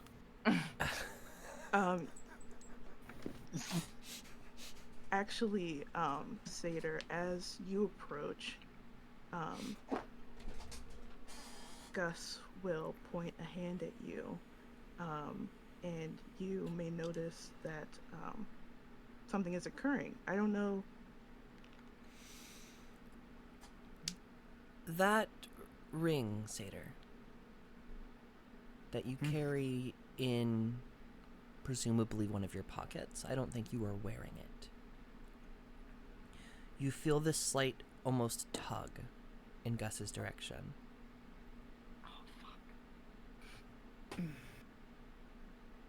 And Gus, you feel the same towards Satyr. And you'll notice that the hand that he's pointing has this ring on the finger. This dark, You and silvery I. red. We'll need to have a little chat.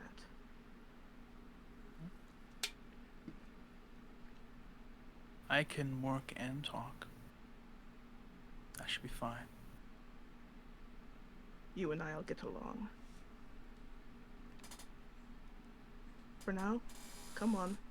Don't be strangers. While Satyr is taking that in, the rest of you notice something else about Gus. His eyes. They're purple. That's a symptom of the eyes of the dreamer. Now, normally that is a mortal disease. It almost 100% of the time ends in the person having it dying.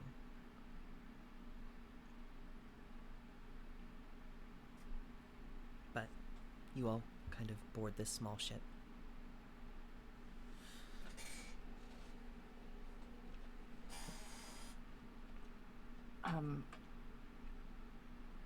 When we're kind of lugging behind Gus,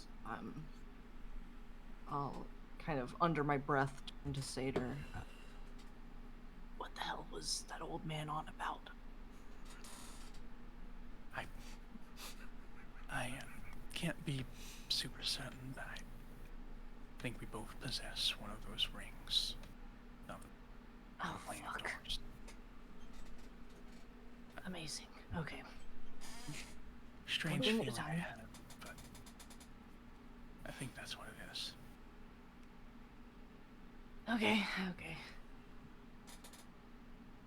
He said rest first. And there are there's a ladder leading down below deck, and there's a small area fit for a crew to sleep in. It's not large. Each of you has a bunk, but the bunks have like walls between them. You have a bit of privacy from each other. And there's enough room for all of you plus extra down here.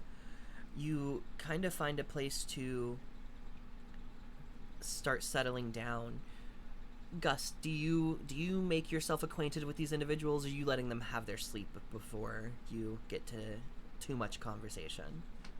I think as he leads them into this crew sleeping quarters, he kind of lets them all settle their things down and then goes, all right, well, all of you shall probably know by now that I am Captain Jones. I have no idea who any of you are, so we'll acquaint ourselves. You'll tell me your name and perhaps something you'll be good for here on deck.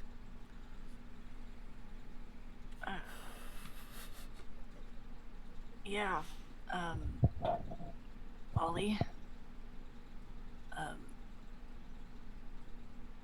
Shit, I'm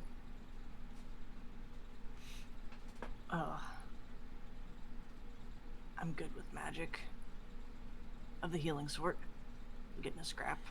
Sure hope we don't, but as you noted, a bit exhausted. Getting here was a bit of a scrap. Clearly. I'm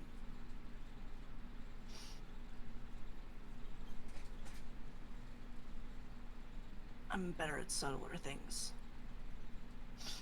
But I can pick stuff up pretty quick.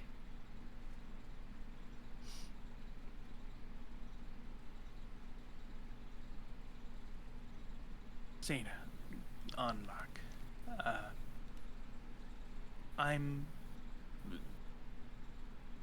Would assume I'm fairly capable. labor and fending for myself. I spent the other night mending him. It's part of the reason I'm more exhausted than the rest. I can also turn into an animal sometimes, once a day.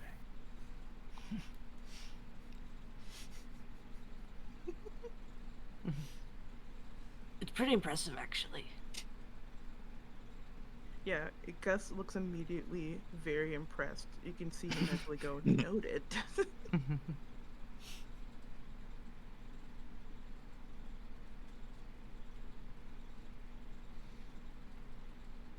Capri, Modin. Speak no second language.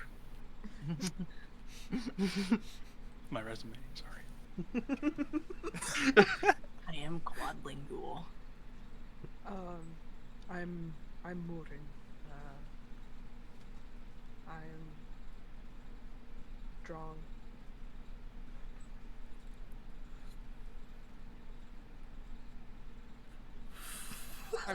I'm good at fighting magic. They are also super smart. Not true, but thank you. You gotta amp yourself up on these res. I prefer Come to on. be honest. All right, well, Capri? I'm Capri. I can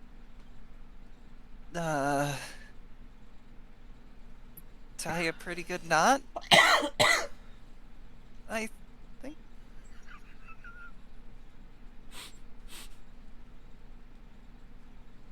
I'm sure I can pick things up as we go. Now, Capri, don't lie. He's great at pest management. yes. It'll be They're collected. not oh, okay, yeah.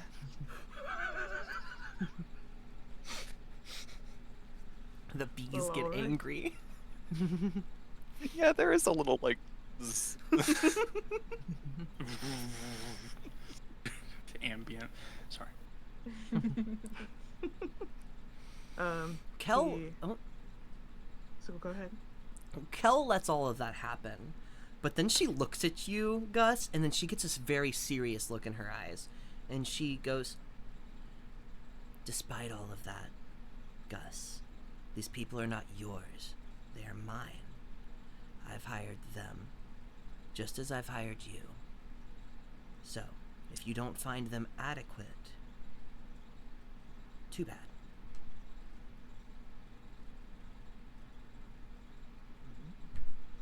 He kind of gives Kel like familiar and like mirthful glance, as always with you, Kel. And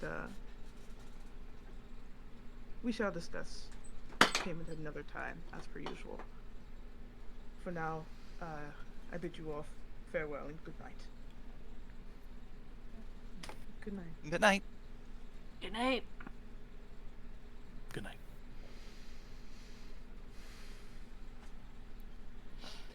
Climbs the ladder and goes to sleep in his private quarters. You go straight to bed? There's nothing you do Yep. before? Okay.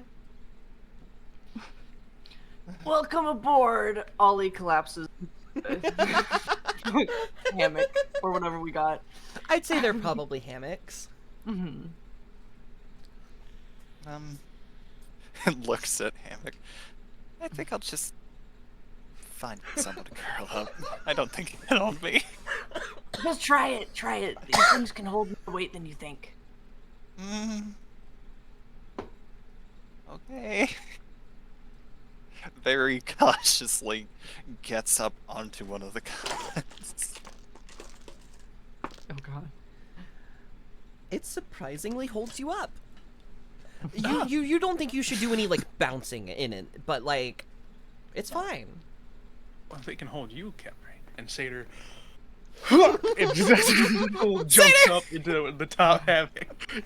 Satyr jumps out of the If, portal. if you jump onto one, you probably will knock it down. But there are more hammocks. I- You can just find another one. I'm not gonna purposely cause damage. I'm lolling. No, Satyr needs a nap.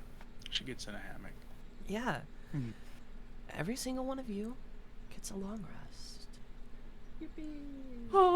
In the morning, the swampy air kind of fills your lungs as you all wake up To the sunrise.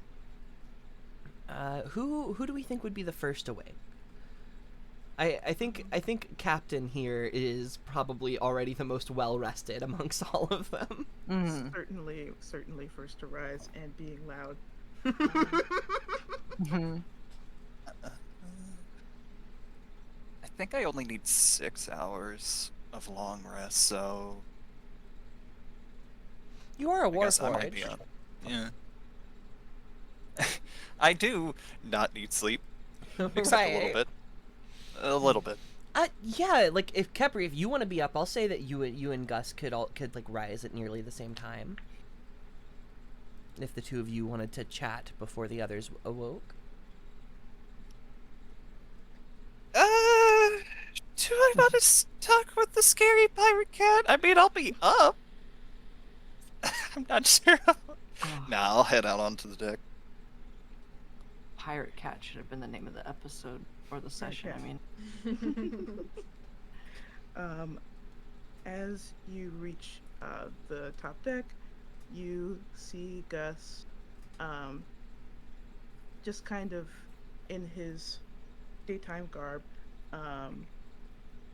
which is studded leather armor over top of just some like high collared shirt with poofy sleeves, and some boots, and he's kind of stomping around and just talking aloud to himself about the day's plans.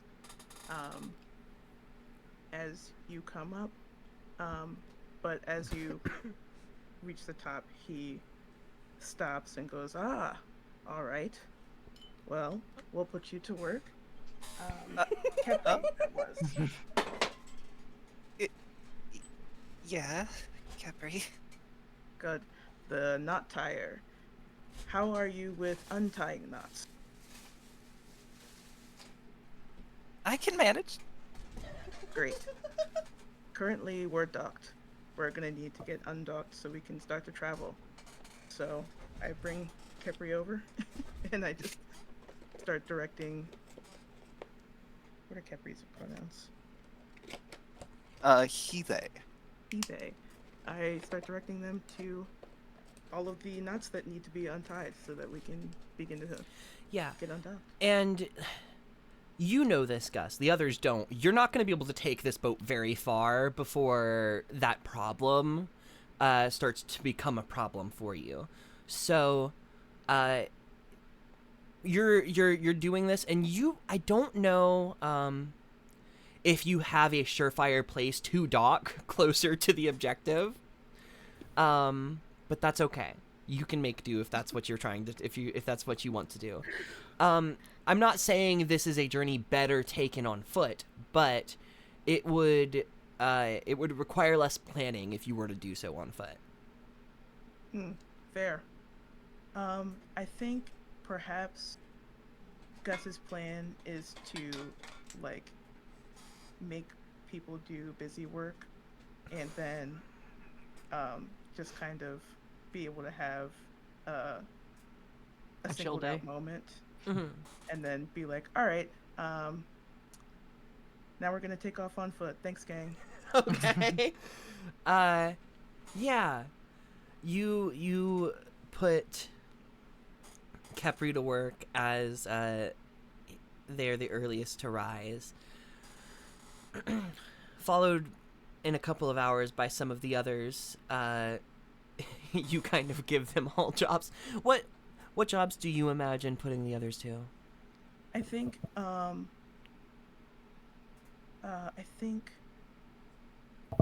Ollie would maybe be directed towards where like rations are stored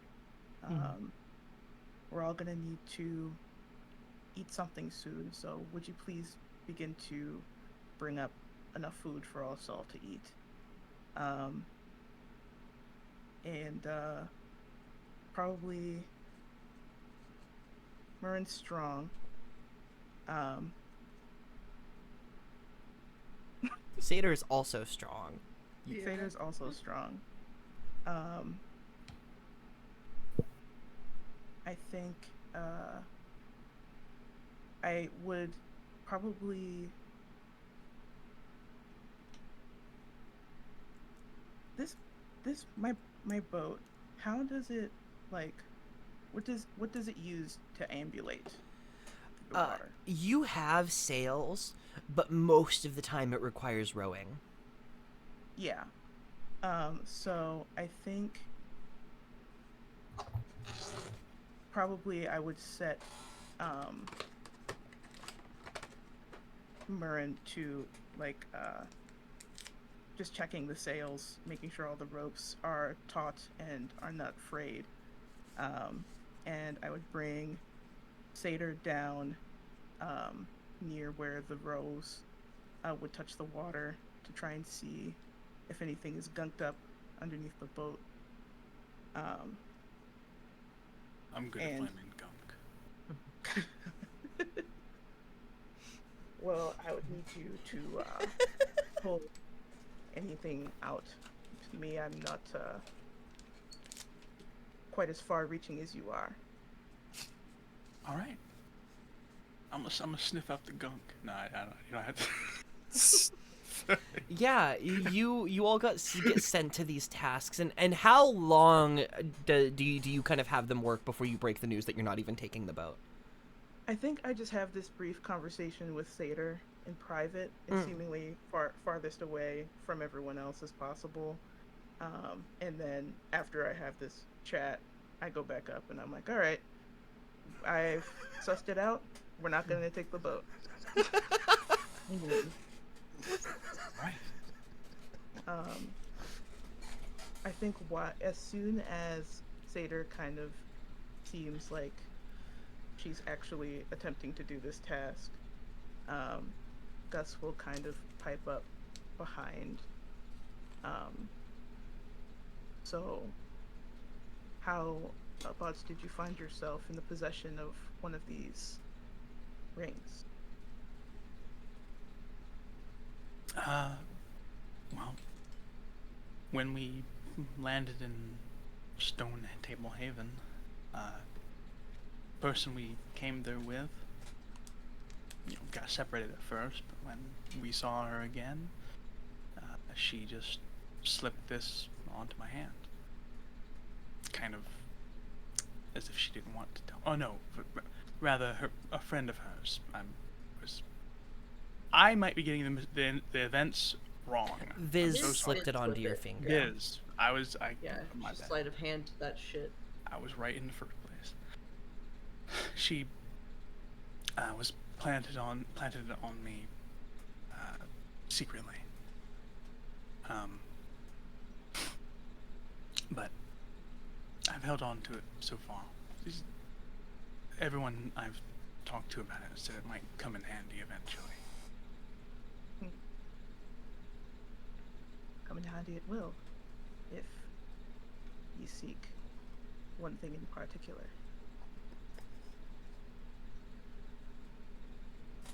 That being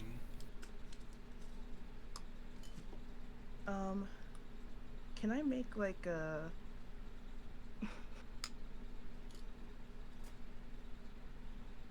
I guess I'm just trying to parse like how much Satyr might already know about what I'm talking about.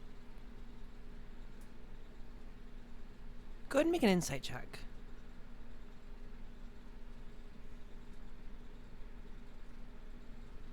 It's bad. A 9. A 9.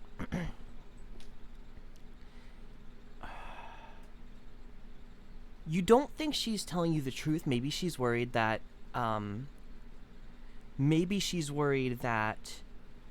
the others could overhear. But something is not being said, and you swear she looks so familiar.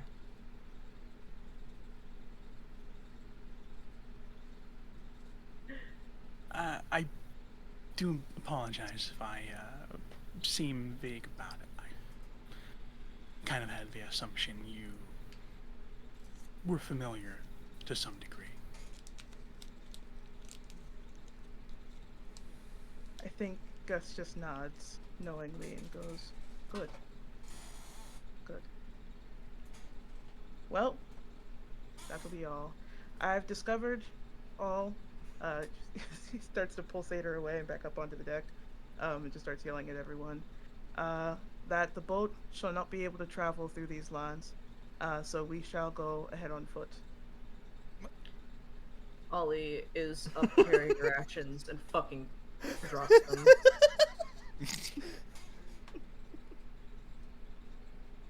Cedar looks Sorry. at the gunk underneath her nails. Sorry. Are you telling a joke? Well, we'll still need to eat. But, yes. This, swamp here is not going to be amenable to travel in this vessel. Well, awesome. Amazing. Why? I'm Why? not super familiar with these swamps. Why are we going through the swamp again? We're trying to get to... That's I forgot. right. So, I guess, Captain, a couple of questions. You promised us a boat in return for some help. Is this the boat that we were promised? I was promised. Yes, indeed. However, help is going to be due before boat. So we're going to need to go ahead and see to that, and then we'll be on our way. What is it we're seeing to? Is it something that just impinges our travel? I wouldn't think it does, question mark? Just that it will delay traveling, until...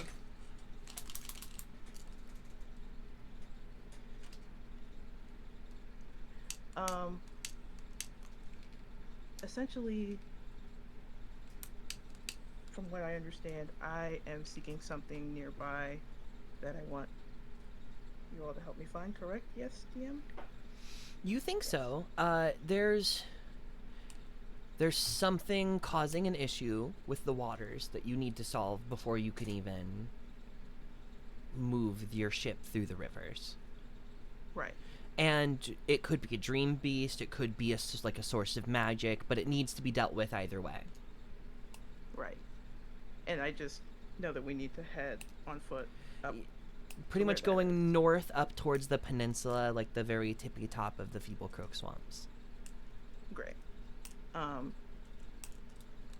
There's, excuse me, there's something currently causing a blockage in our path.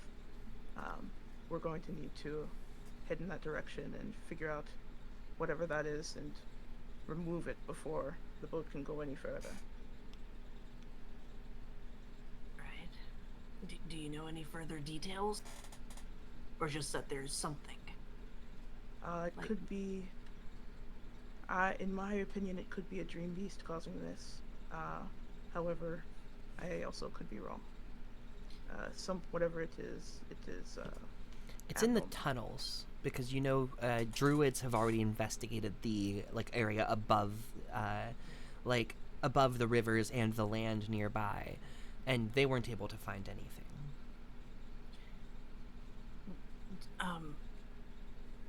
Theoretically, not that we're going to, but if something did travel through this problem, what happens? Does it capsize boats? Does it... That's the fear.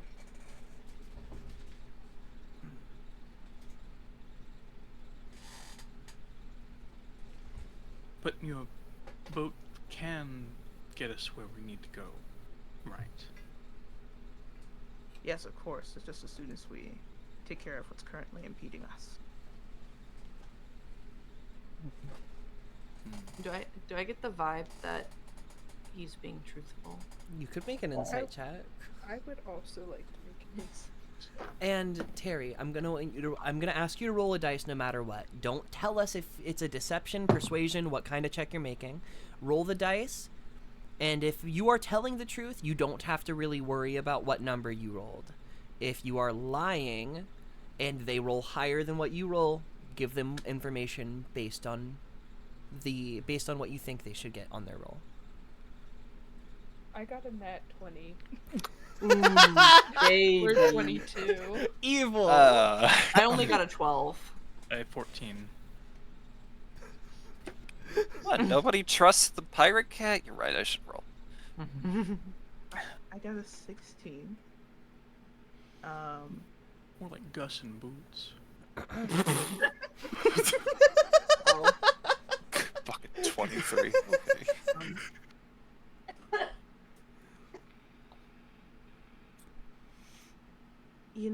I would say, who all got above a 16? Me. Just me,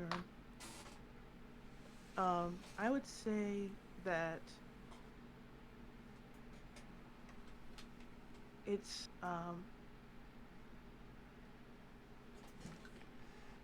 almost like he is not necessarily like boldly telling a mistruth as much as he's perhaps just leaving out details. But he just wants to get going. Oh, real quick. What are Gus's pronouns? He, him. Want to be sure.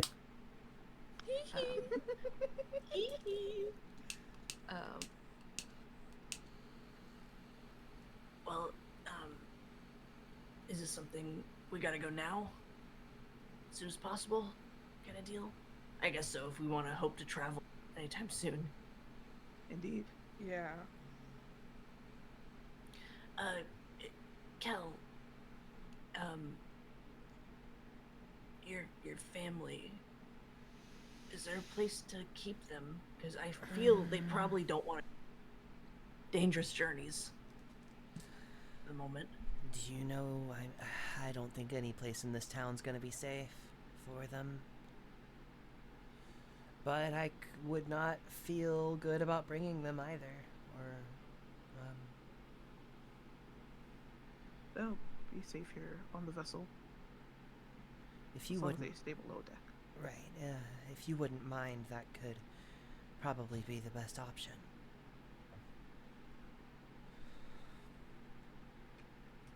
And she moves over and starts letting her brother know what's going on, and like, hey, you're gonna have to watch Mom for probably a week or two. I don't know how long. And he watches her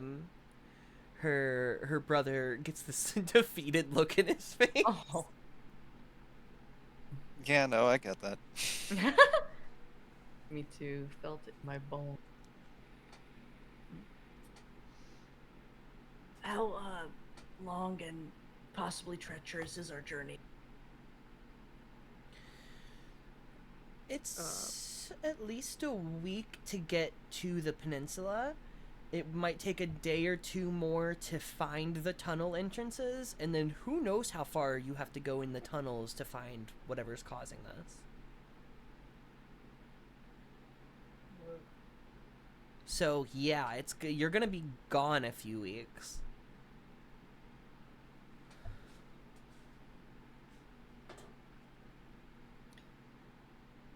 Cedar starts to river dance north. Just plopping in the mud. Kel starts Oh. thinking, and she kind of goes, I might stay behind. I think it's the smartest move, because if I die out there, none of you get paid. Sure. And my family is here, so Yeah. I can also check in with you at least twice a day if Right. Me too. Yeah. I'd look out for my family if I were you. Yeah. I would hope that Captain Gus here can handle himself, and you'll all be all right, right? Should Um, be. Say why not? We took one Yes. out. We took out a dream beast the other night. We should be fine. We've taken out 2. We're pretty strong. Gus kind of nods his head and says, "You have my word. Your crew will be safe with me."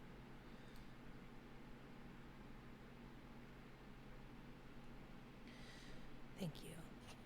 I think for a moment here, you all see a side of Kel that you haven't, except for Mudin. But I think Mudin's only ever seen it when she's like pretending to be a civilian. Mm-hmm. But she kind of heads back down to her family, and her brother looks a little less sad to not be stuck here completely alone with just his mom. Oh my god. Well,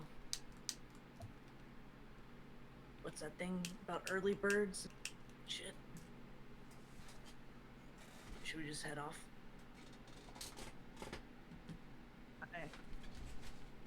And Gus just kind of starts walking.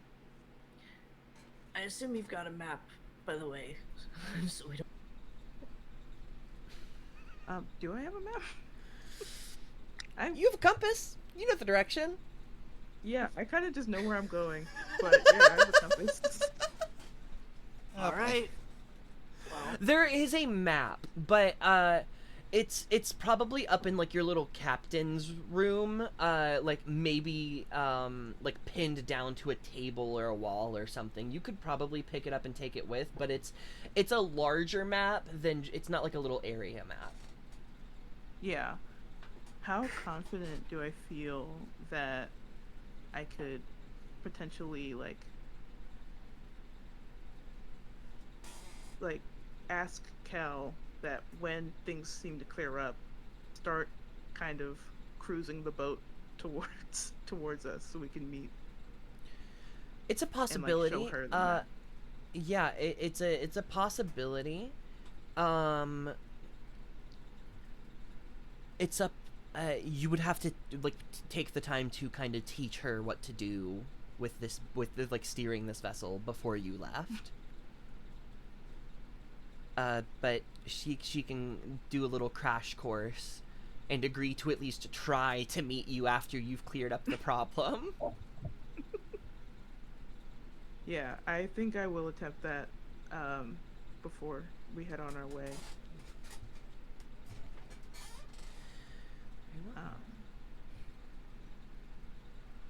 Yeah, I just use my compass. She can keep the map. Hell yeah. You all begin your travel. I have a quick question. Mhm. If in the attempt to try and I'm thinking like find the safest path for us, is that a survival check I could do? Or I'd let a survival check happen. okay. guidance. Oh boy. That's a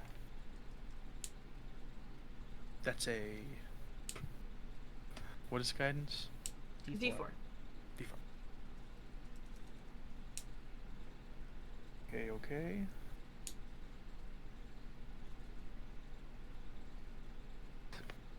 So glad I am awesome at survival.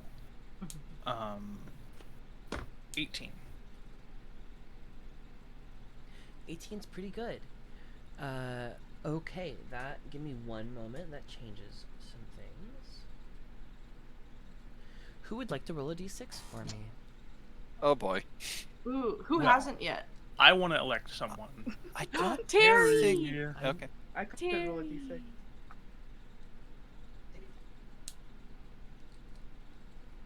realized that somehow the other guy didn't have it as a d6. I borrow. Yeah. Well,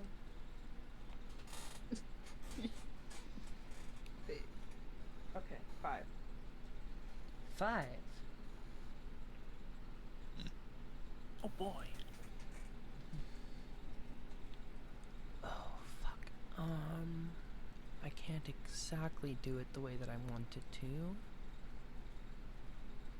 Okay. The first day of your journey begins. Very squishy, very arduous. You're kind of walking through mostly mud at this point. There are brief little areas where you have some land and you do like find paths again, and there are some of those bridges to get you over like the deeper parts of the water, but you're entering an area of the swamps that seems like it's far less traveled than like the rest of it has been recently, which is not a lot to begin with.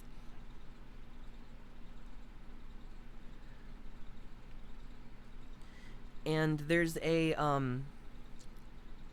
from your east, where the Sky City is in the sky, you hear a loud sound that is kind of like echoes through the air, and a couple of seconds later you see smoke kind of rising and floating away from the with the wind from like the top of the Sky City, from one of the buildings up there. You can't really see from down here what's going on, but as you look up, Kepri,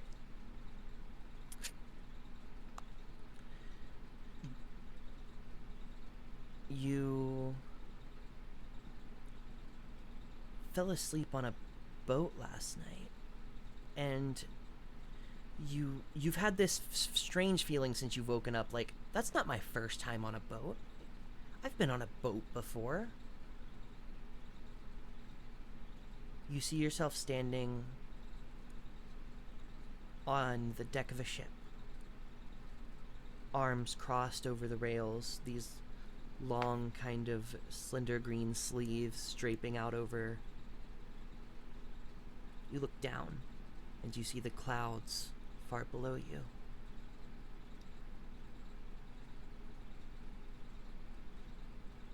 You've maybe been on a skyship before.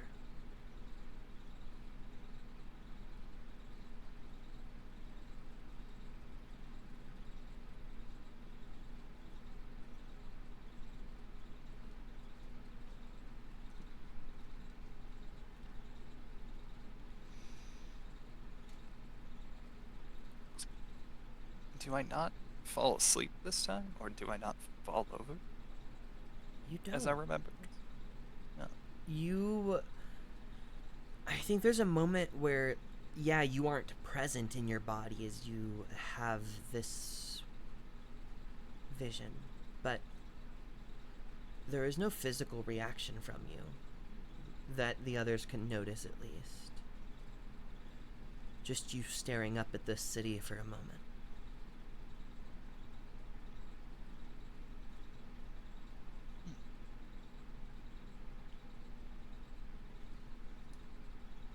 We're gonna have a long day of travel, right? Pretty much. I think after that, Kepri's going to take out the book they found in that tower. Not open it, but just kind of look at it from time to time. Yeah. But other than that, he'll keep walking. Sure. Throughout the rest of the day, it's fairly uneventful. You see a couple of creatures kind of slithering around on the bits of land that are exposed over the mud and the waters. You've gotten out of a lot of like the taller grass, so visibility isn't too much of an issue anymore. But there's a point while you're walking, And I think, Satyr, with your survival check from earlier, you kind of start to move the party to avoid this, but even within the water, the mud beneath your feet, you begin almost sinking through it. And it gets deeper and kind of deeper, a little bit more forward, so you move the party around and kind of try to bring them off to like a safer walking space. Is there anything any of you would like to do during this day of travel? The kind of, I guess, humidity in the air is a little killer more than anything. It's not exactly super hot out, but feels like it's a little harder to breathe.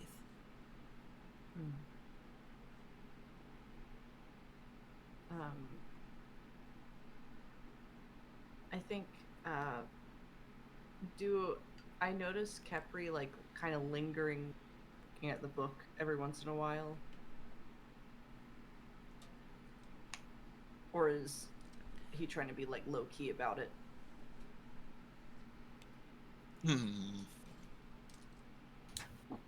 He's probably more lost in thought, so you probably notice like 1 or 2 times where he falls behind. Yeah. I'll, go back with Kepri. You okay, buddy? No. Oh. Sorry, didn't mean to scare you. No, you're fine. I should have been watching where I was going.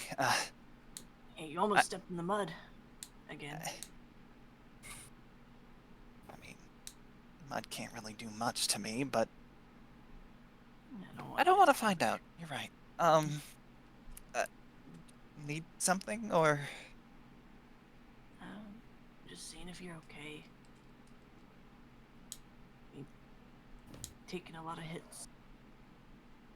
Not physically. Yes.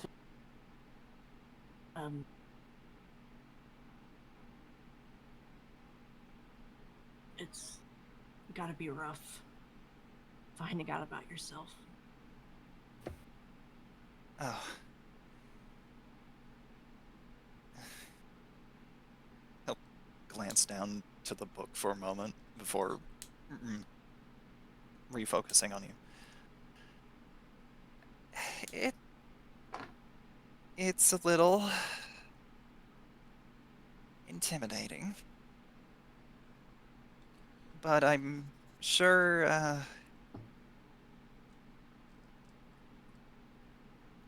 when we can find someone to translate this, it'll be okay. Yeah. Yeah. I can read a little bit of it. If you want me to. I'm not super great with, like, ancient Elven.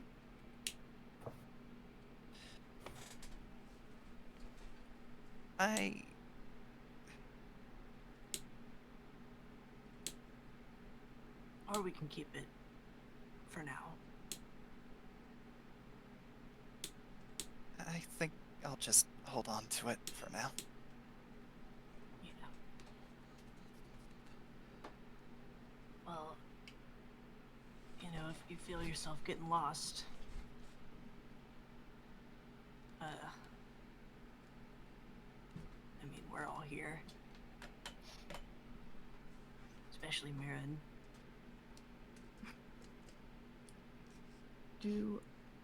Do I hear Ali say ancient Elven? Yeah. I think Gus perks up a bit when he hears that and just kind of stops to turn around and take a look. Let me have a look at this book. What? Have a look? May I see it? What for? I'd like to try to read it. Oh, Be it's, surprised if you could, but Sure. Capri will hand it over. You sure about that, Capri? I mean,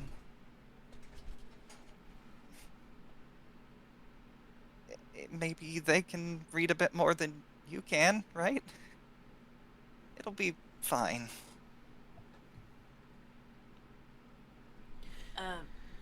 Maybe read it in your head. For a moment.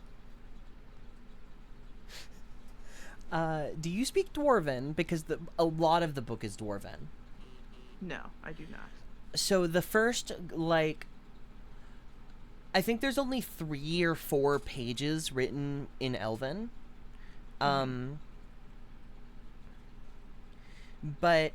as you get back to that, you get the gist that it's these are like daily reports of a like scouting party.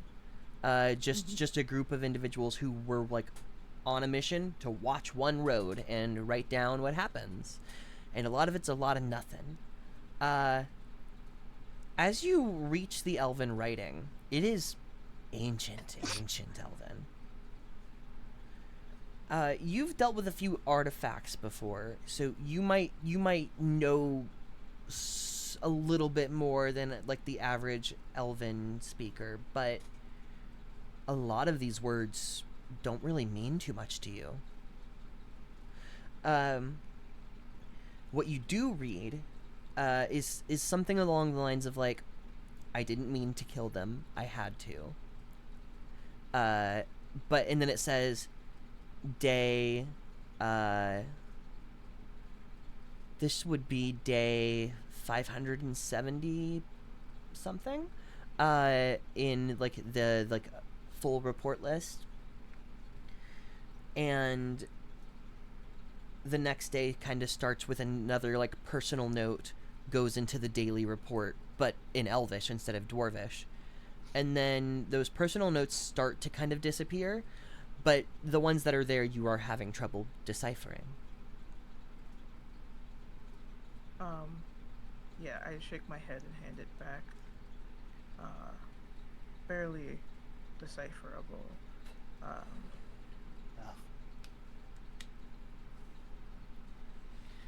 Oh well. Yeah. Seems to be a log of some sort, though. I'm sure you know. Yeah, we figured out that much. We picked it up from a guard tower a while back. Long while back. I have great interest in artifacts such as these, so I just thought I might take a look. Thank you for humoring me. No problem.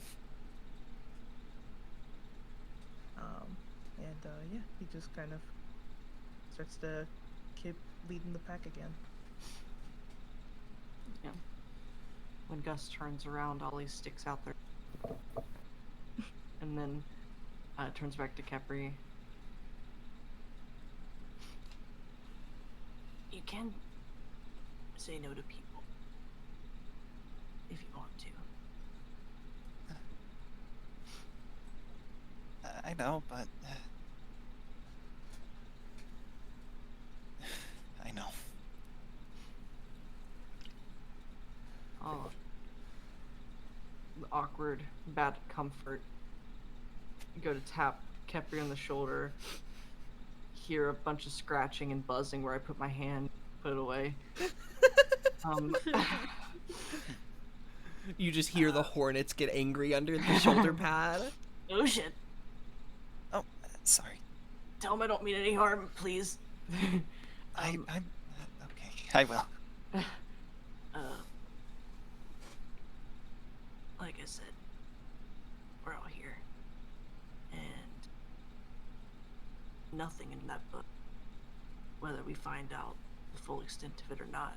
And Ollie kind of leans, well, I guess leans up to Capri. Because Capri's tall as fuck. We'll say, Nothing in that book will make me think you aren't a good person.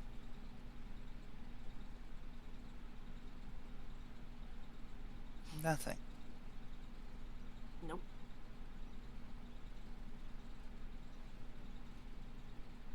Okay. We've all got skeletons.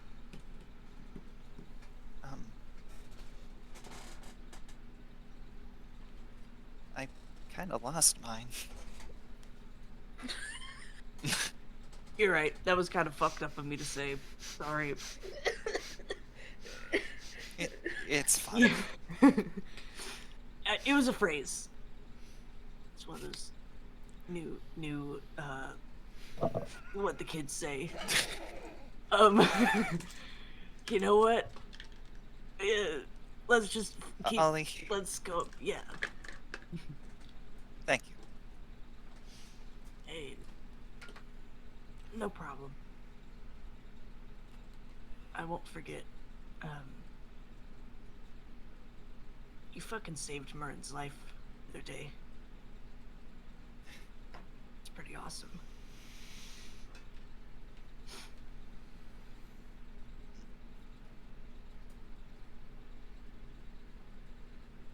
And I'll start trying to keep pace with the group. Keep a little eye out if Kepri looks like they're gonna walk into mud again.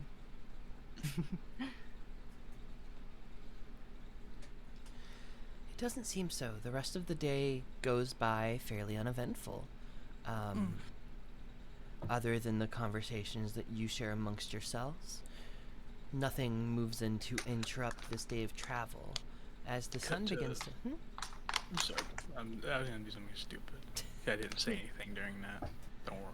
No, it's okay. I was about to ask, as the sun begins to set and you all begin setting camp, is there anything anyone wants to do before taking your long rest and deciding who's taking watches? Because, yeah. Widescreen shot. Bars at the top of the screen. Satyr taking a shit in the bush. No, what Alright. I'm clapping. Top text Satyr, bottom text taking his shit in the bush. There's way more text on the Yeah. Okay. So proud of you, bestie. What I don't really have anything super interesting planned, but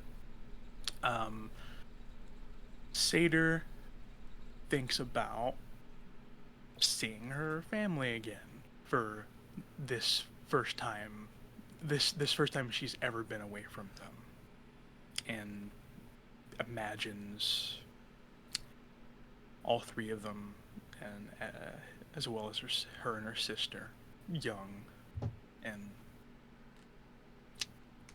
playing, bantering, but it kind of all just shades out when Satyr realizes and thinks. Says, just kind of mutters to herself, just like, Vala, what am I gonna do? I gotta get you back. Also, wonders, like, even though we kind of have sort of an answer for the rings, it's still like, Satyr still has this feeling of, like, why her out of her group of friends? The people she was traveling with. Also, during this humid weather, I'll look for herbs. I'll do an herbal You check. looking for some, you might be able to find some cool moss. Go for it. Oh, Hell yeah. Moss. I don't want to talk about it. Start scraping off Jeffrey's armor. No, that's my moss. You found poison ivy. Yep. I found poison ivy. What'd you Give us a roll? one. Oh.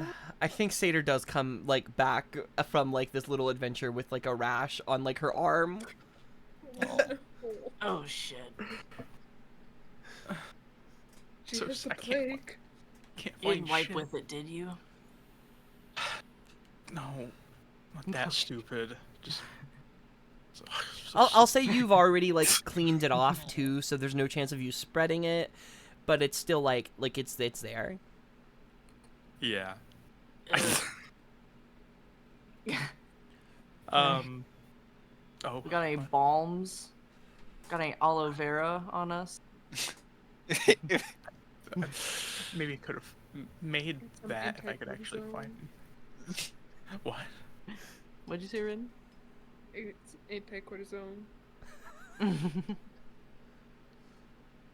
Neosporin.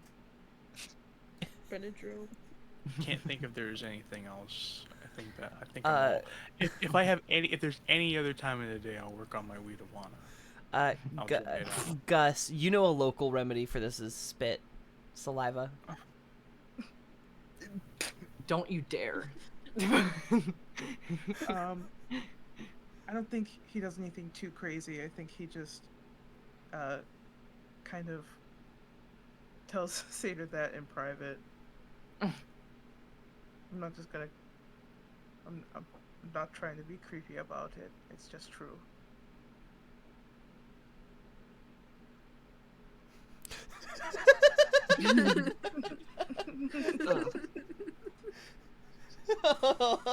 Okay. Alright, I hope it works. Yucky. Otherwise, I just glossed my arm for no reason.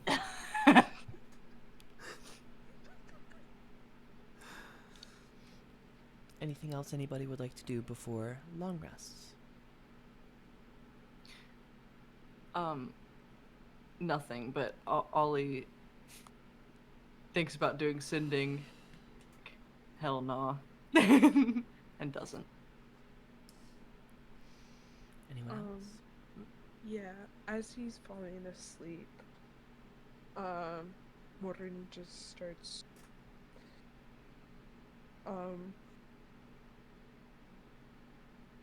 I think just replaying some childhood memories in his head.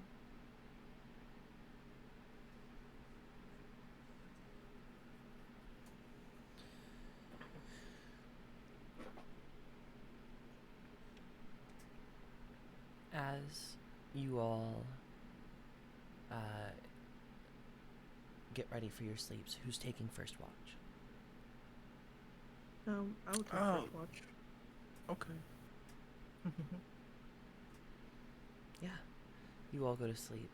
Make me a perception check, please.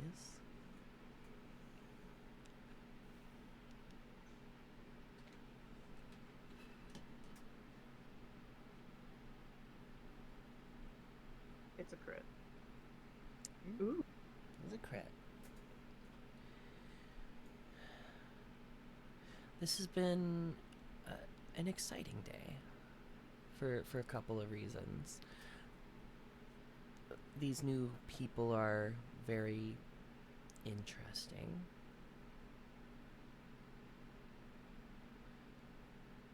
But you take your role as watch very seriously. You spend your time kind of moving about the camp fairly quietly as to not wake your companions. And you do a very good job of making them safe through your watch. Not much happens during your watch. There's a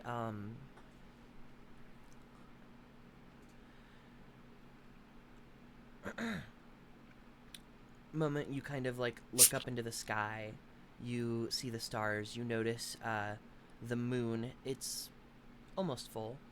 And your watch goes by peacefully.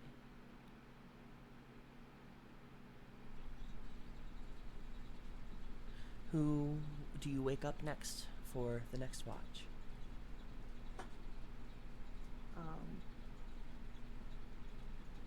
I think I would probably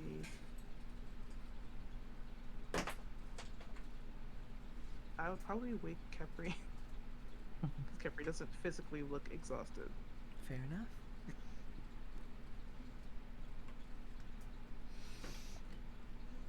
Capri, you get woken by Gus. It's your turn. Okie-day. Make me a perception check.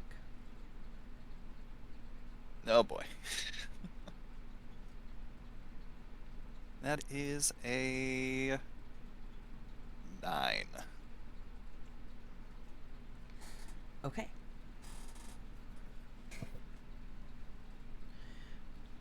You,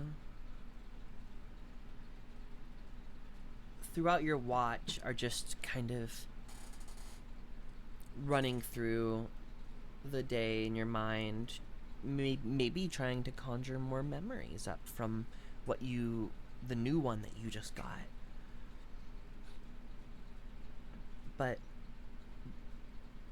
your watch goes by uneventful. Who do you wake up? Oh.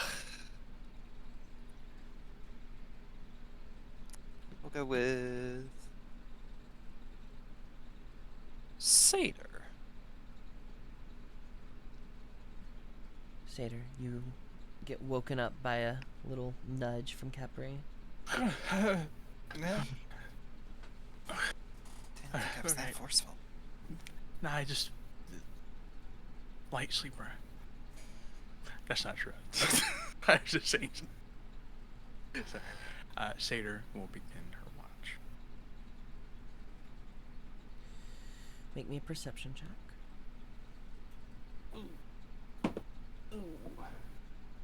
Ooh. I have been rolling like dookie crack all day. Oh, Craig. 10. 10. Okay.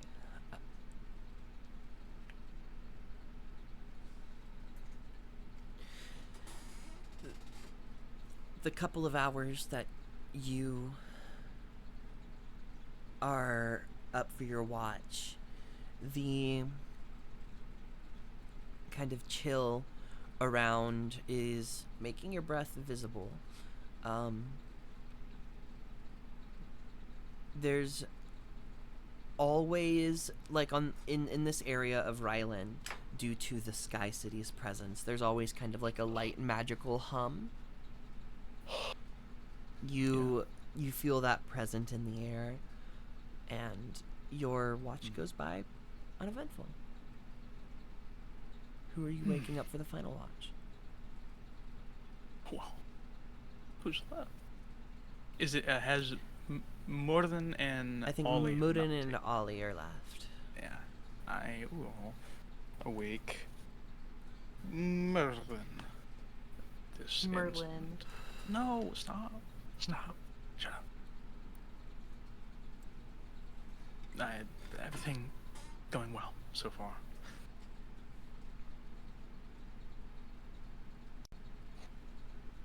Yes. 5.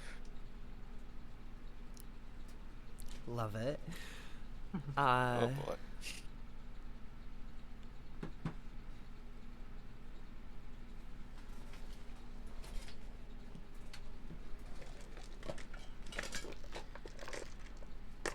Satyr, roll a d6 for me.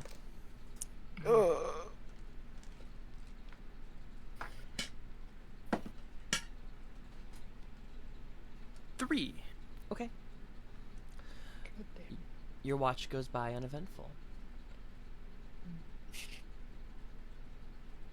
You all awake in the morning having completed a long rest. No nightmares are had. No creatures attack you in your sleep.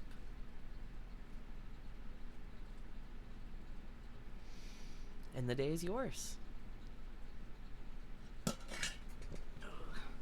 Sort of waiting for the other shoe to drop, just like, and one of you is Yeah. gone. Like, okay. God? and Gus killed Capri. Gus! No! Come on! I gave you my book! Come on! My little That was your bug. first mistake. How dare!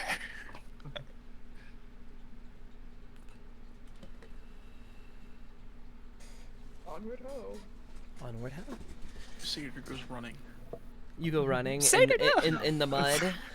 You know. Frolics in the mud. Sounds like a good time. Throughout this next day of travel, an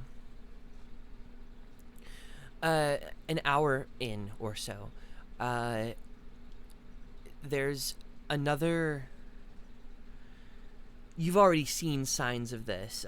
I'll leave it up to you, Terry, if Gus has or not, but the party has. You see a body 30, 40 feet away from you, kind of covered in this moss. And a couple of trees. Not too far out, you watch as one of them almost twitches. You know to avoid them. And so you do so. Is there anything any of you would like to do on this day of travel?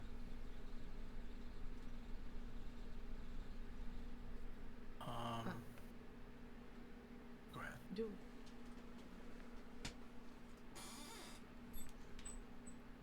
follow your heart, Satyr.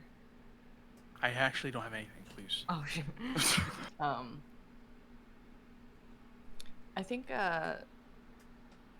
is Satyr leading or is Gus leading? Because I know they're both pretty good. I think with it's a survival. combination of the two of them. Gus kind of has the compass and knows the direction, but Satyr's probably more like, we need to go around this thing, go through here.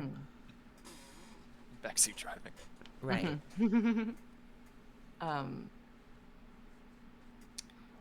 I think at some point during the day, when there's a moment, Ollie will approach the two of you. Sorry, Captain. Can I borrow her for a sec? Have it your way. Aye. Am I supposed to salute you?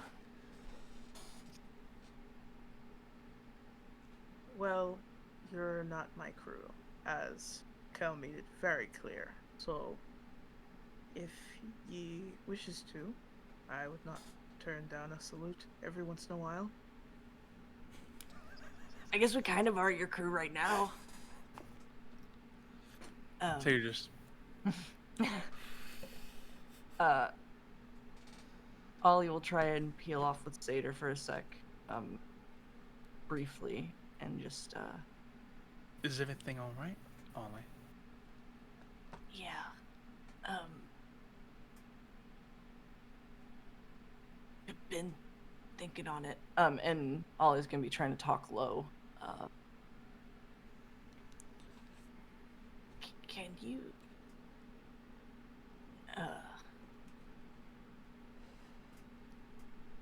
I guess keep it between us?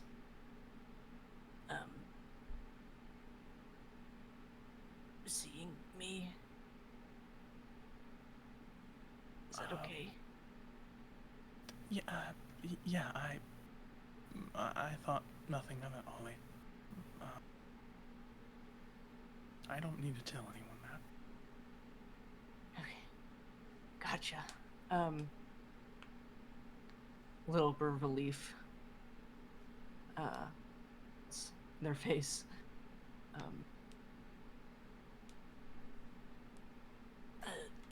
There's just, like I said, outfits. There's some I don't really like. You know. If it may be too much, but I'm always open to talk to.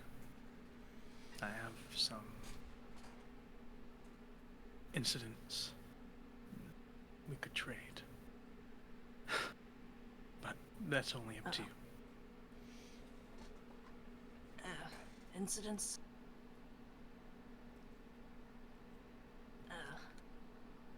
It's complicated. It's not important. I just was offering if it was something you would like to have done.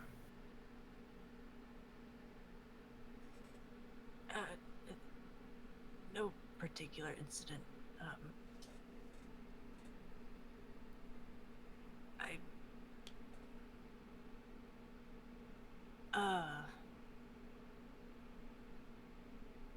Man.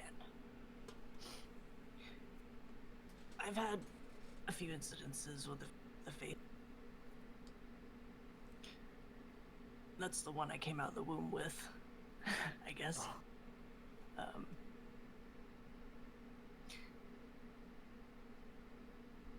I don't know. I don't want to scare anybody. I can understand that feeling. It's not something we have to share right now, and right in the middle of the swamp here, to my ankles in mud. Yeah. We could. You could tell me if you ever feel safe enough to. I don't think I'd be scared. Oh. I guess it's not.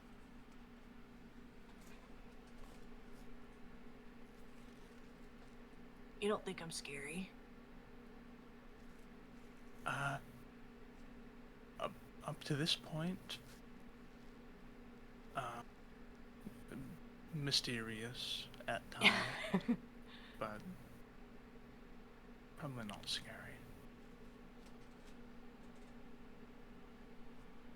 Yeah, there's a bit of an odd look that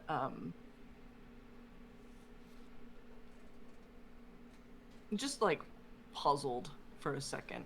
All right. Yeah, just wanted to, I guess, establish that.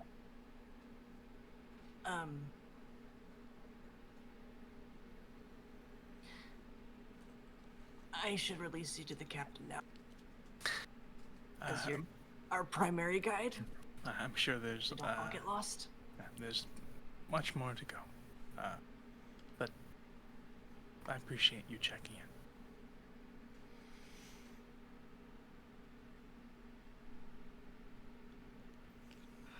When Seder goes to walk, I think the only last thing is What do you think? You haven't seen your family in a long.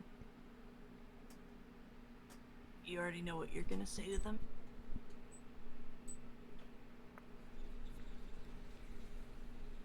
Probably not quite yet. I'm sure first reaction would be, I love them, I missed you. But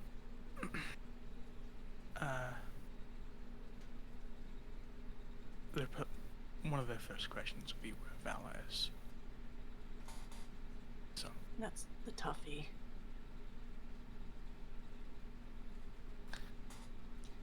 I wasn't. There was a much I wasn't clear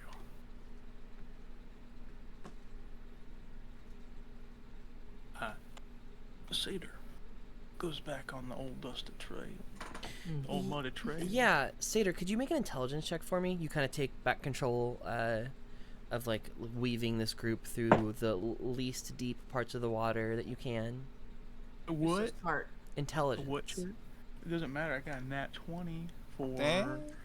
I don't think I had anything to that. Well, No. so Nat 20. I mentioned it not long ago, but it will be a full moon in 2 nights. Not tonight, but the next.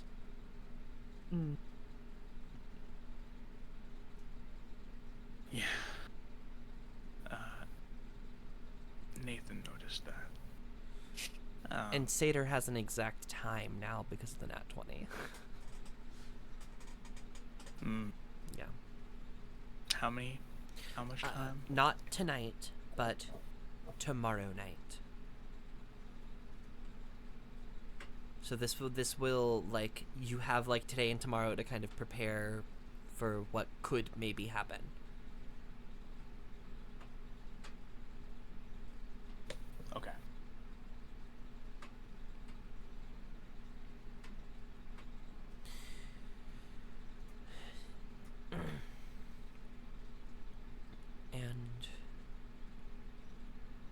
you move forward. The rest of the day passes uneventful unless there's anything any of the rest of you would like to do before making camp. Yap forever. And we all kiss. Tender, loving smooches. I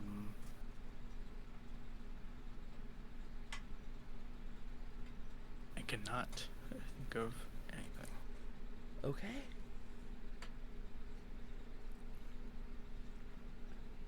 I'll say that this night passes.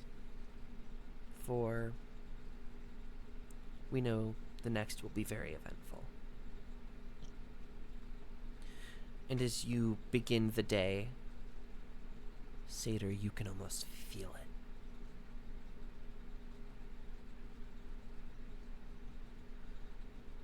But the rest of you awaken as normal, finish your long rest, prepare your spells if needed, and get ready to continue moving. This will be day 3 of the travel. You do have a little bit longer afterwards, but you are, you would know this, Gus. If you start heading a little west, you should eventually, reach a very small, like, fishing station where there's about 3 people usually there at a time. But it would be a very nice place to, like, stay, get yourselves kind of dry. Yeah, awesome. I communicate that to the group, and I start leading us in that direction. Yeah, you don't know if you could make it there by tonight, but at least by tomorrow you could. Mm-hmm.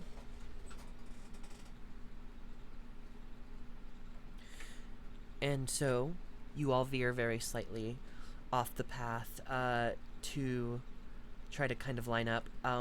It's on this day that Kel will check in. She sends a sending to...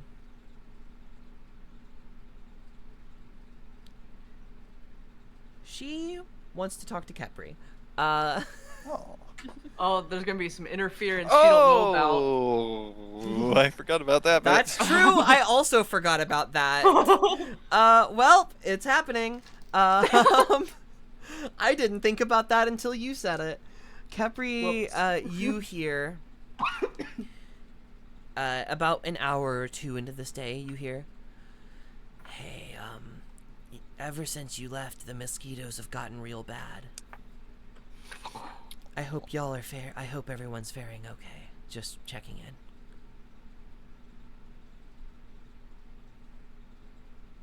Oh, the urge to be an absolute troll and not respond with anything and just have Oh, her man. listen to the other man. No. It's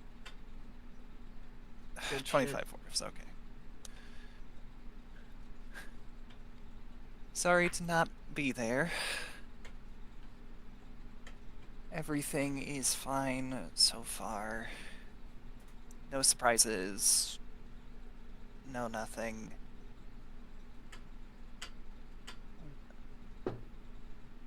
Hope you all are faring well as well.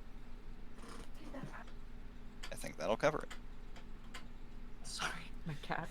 You get a response very, like, almost immediately that's just, "What the fuck?"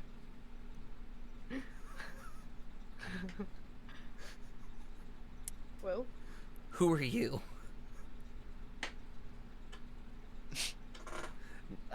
Not Is it a you, three-way Kepri. call? I heard you. Other. Who? That's her sending back.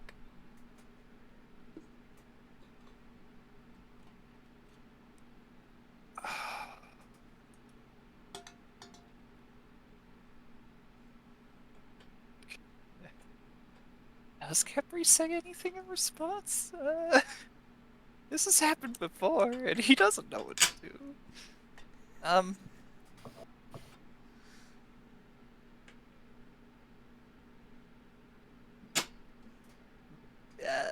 I don't know.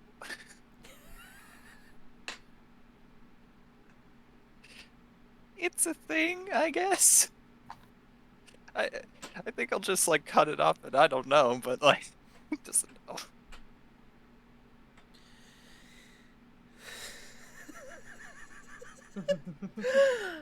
Yeah, no, I forgot that could happen. Okay. The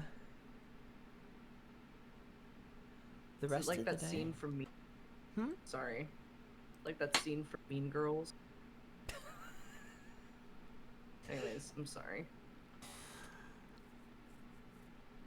The rest of the day continues to pass you by slowly. I'll say like Seder is like real like quiet and antsy, twitchy for most of the day.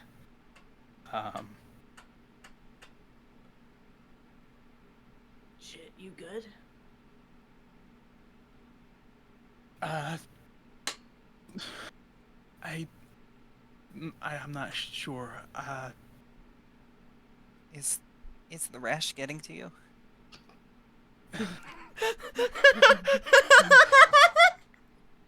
We don't think there's any way I could I could stay somewhere different tonight when we camp. Oh, is it that time of the month? Myriad. It Come on, does get. It is pretty. It's a rough time for me. Yeah. It's rude that you would have guessed that so quickly, but What you I got? would be fine if I know it's dangerous. Completely normal thing. Sorry.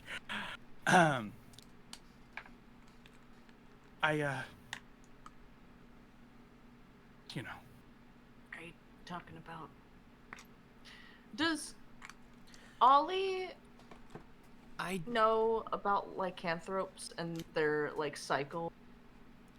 I would Enough to guess say it? you've probably like talked enough about it with Seder to know that this is something that can happen. Sorry, what were you saying, Raph? Nothing. No. Okay, I thought I cut you off. No.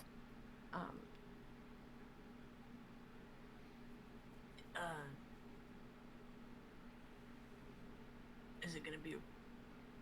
Is it gonna be bad? Different from? I really think it would be fine. I just meet it back up in the morning, and it would be no difference after the day.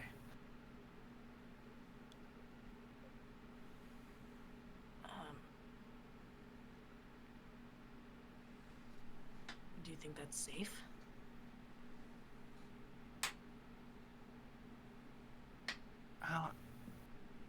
I'll be fine one night in the woods. Surely.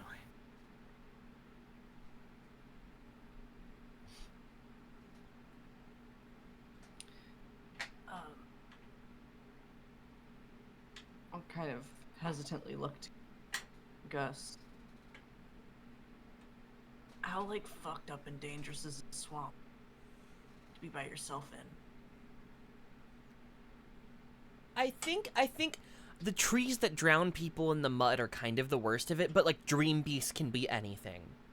So that's always a fear no matter where you are. Truly. Yeah, I think Gus shrugs. Depends on if you're unlucky enough to draw something towards yourself. Have you no need to be watched, Peter?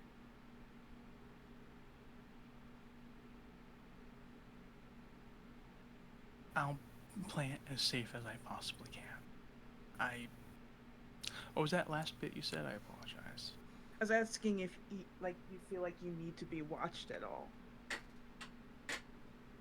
No, I'll play it as safe as I possibly can. I just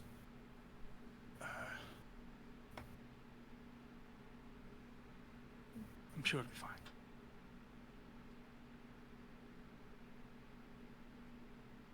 Do you really think that's the best option?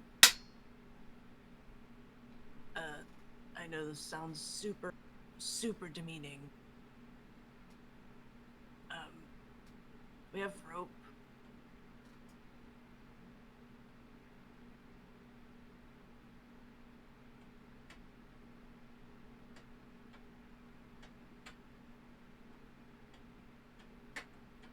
That was fucked up. I'm sorry.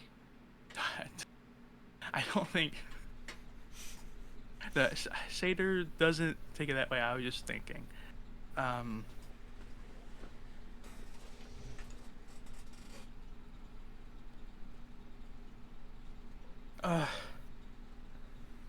Stupid.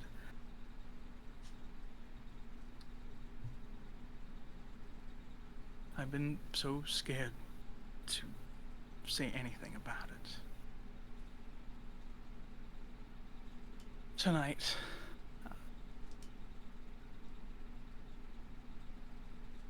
I will transform into a lycanthrope. And I don't know if I'll have full control.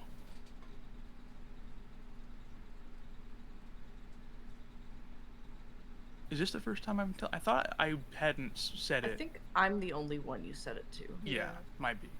Sorry I dropped that above table, but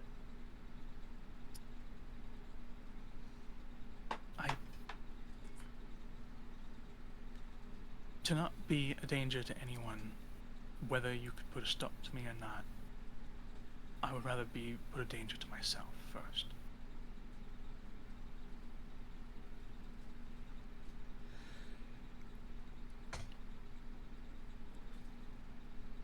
I hope this isn't a weird question. This isn't me trying to, like, downplay the seriousness of it. Do you know what you take? Or is it like a variety? As far as I'm aware, Wolf. We could try the ropes. I truly am just...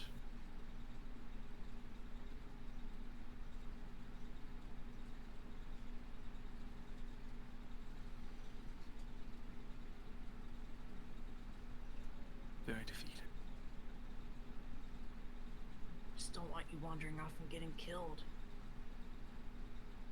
I'm sorry I haven't mentioned it till right before it's going to be a problem.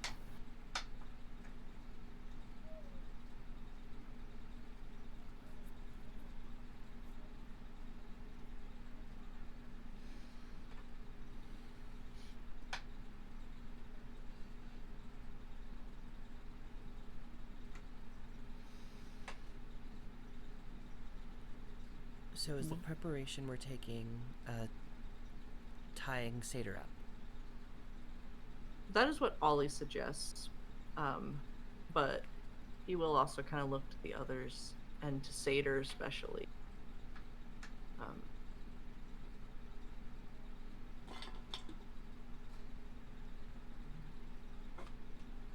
I just really don't want her.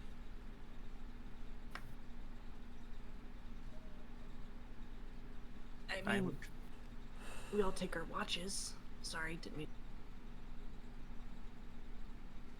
Just make sure you have enough rope. Do we have chains too? Or am I making that up? I don't know if any of you have any chains. I don't remember change. No. Oh yeah, there was chains in the guard tower, but we didn't. Yeah.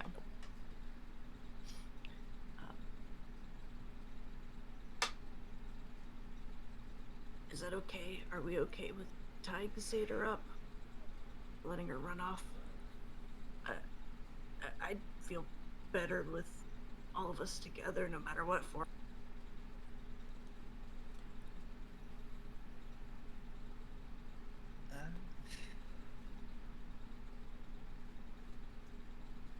As long as we can stay safe, I guess. But I know that's...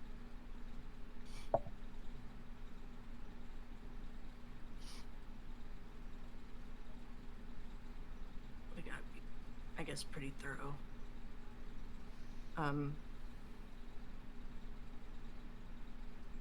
Yeah, that's my vote. I'll leave it to the others as well.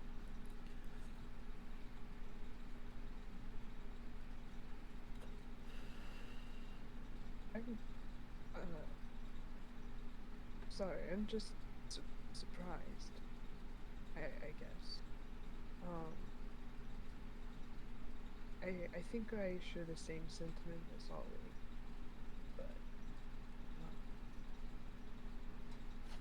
I have so many questions, all of them probably a little invasive, to be honest, so I won't ask them. I'm sorry I wasn't truthful. I mean, ever since the arena when I bit Ollie's face, I had these outbursts against my will.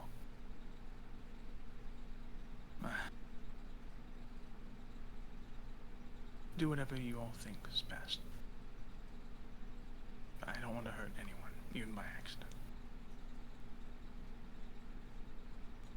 I think we just all sleep together, keep a watch on Seder. Yeah. Okay. You take and begin tying Seder up. And I think before you all even are able to settle down and start watches, things begin to happen.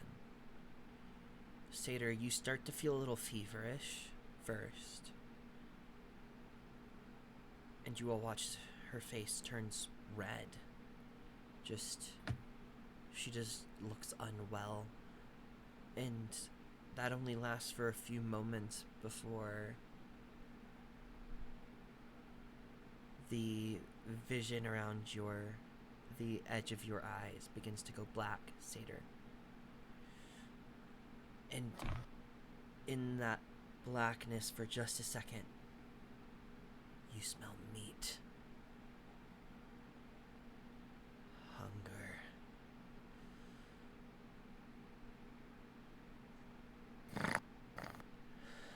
Make me a strength check at advantage. As you all watch as Seder, still in her human form at this second, starts to fight against these restraints.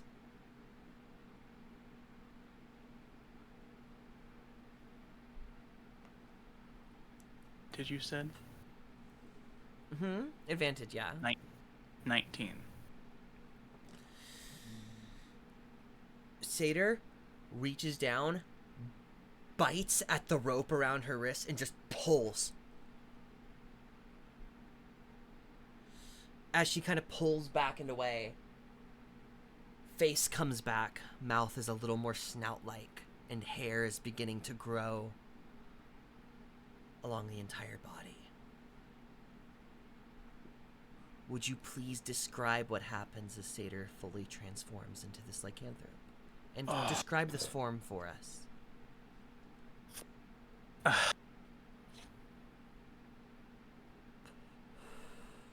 Oh boy. Uh-oh. You see, as all these horrific sounds of bones cracking and displacing, joints realigning, her shoulder jerks forward and these patches of fur almost burst out of the skin and blood leaks from the pores as this is just rapid. Her snout juts out and has like these crazier, like, I don't know if anyone's seen a werewolf, but I like to imagine she has crazier than normal eyes, especially at this very moment, and like kind of a gigantic werewolf. Shit. But yes. As this wolf kind of stands up on its hind legs, looks at your group, kind of sniffs. We're gonna end tonight's session there. Damn, shoddy. Oh yeah, by the way, guys, while we're in the middle of the wilderness, I could turn into a fucking werewolf. I did She a was little Capri fake out. I didn't want Nathan You to even sure did. know. Man, the other shoe, drop it did. Boosh.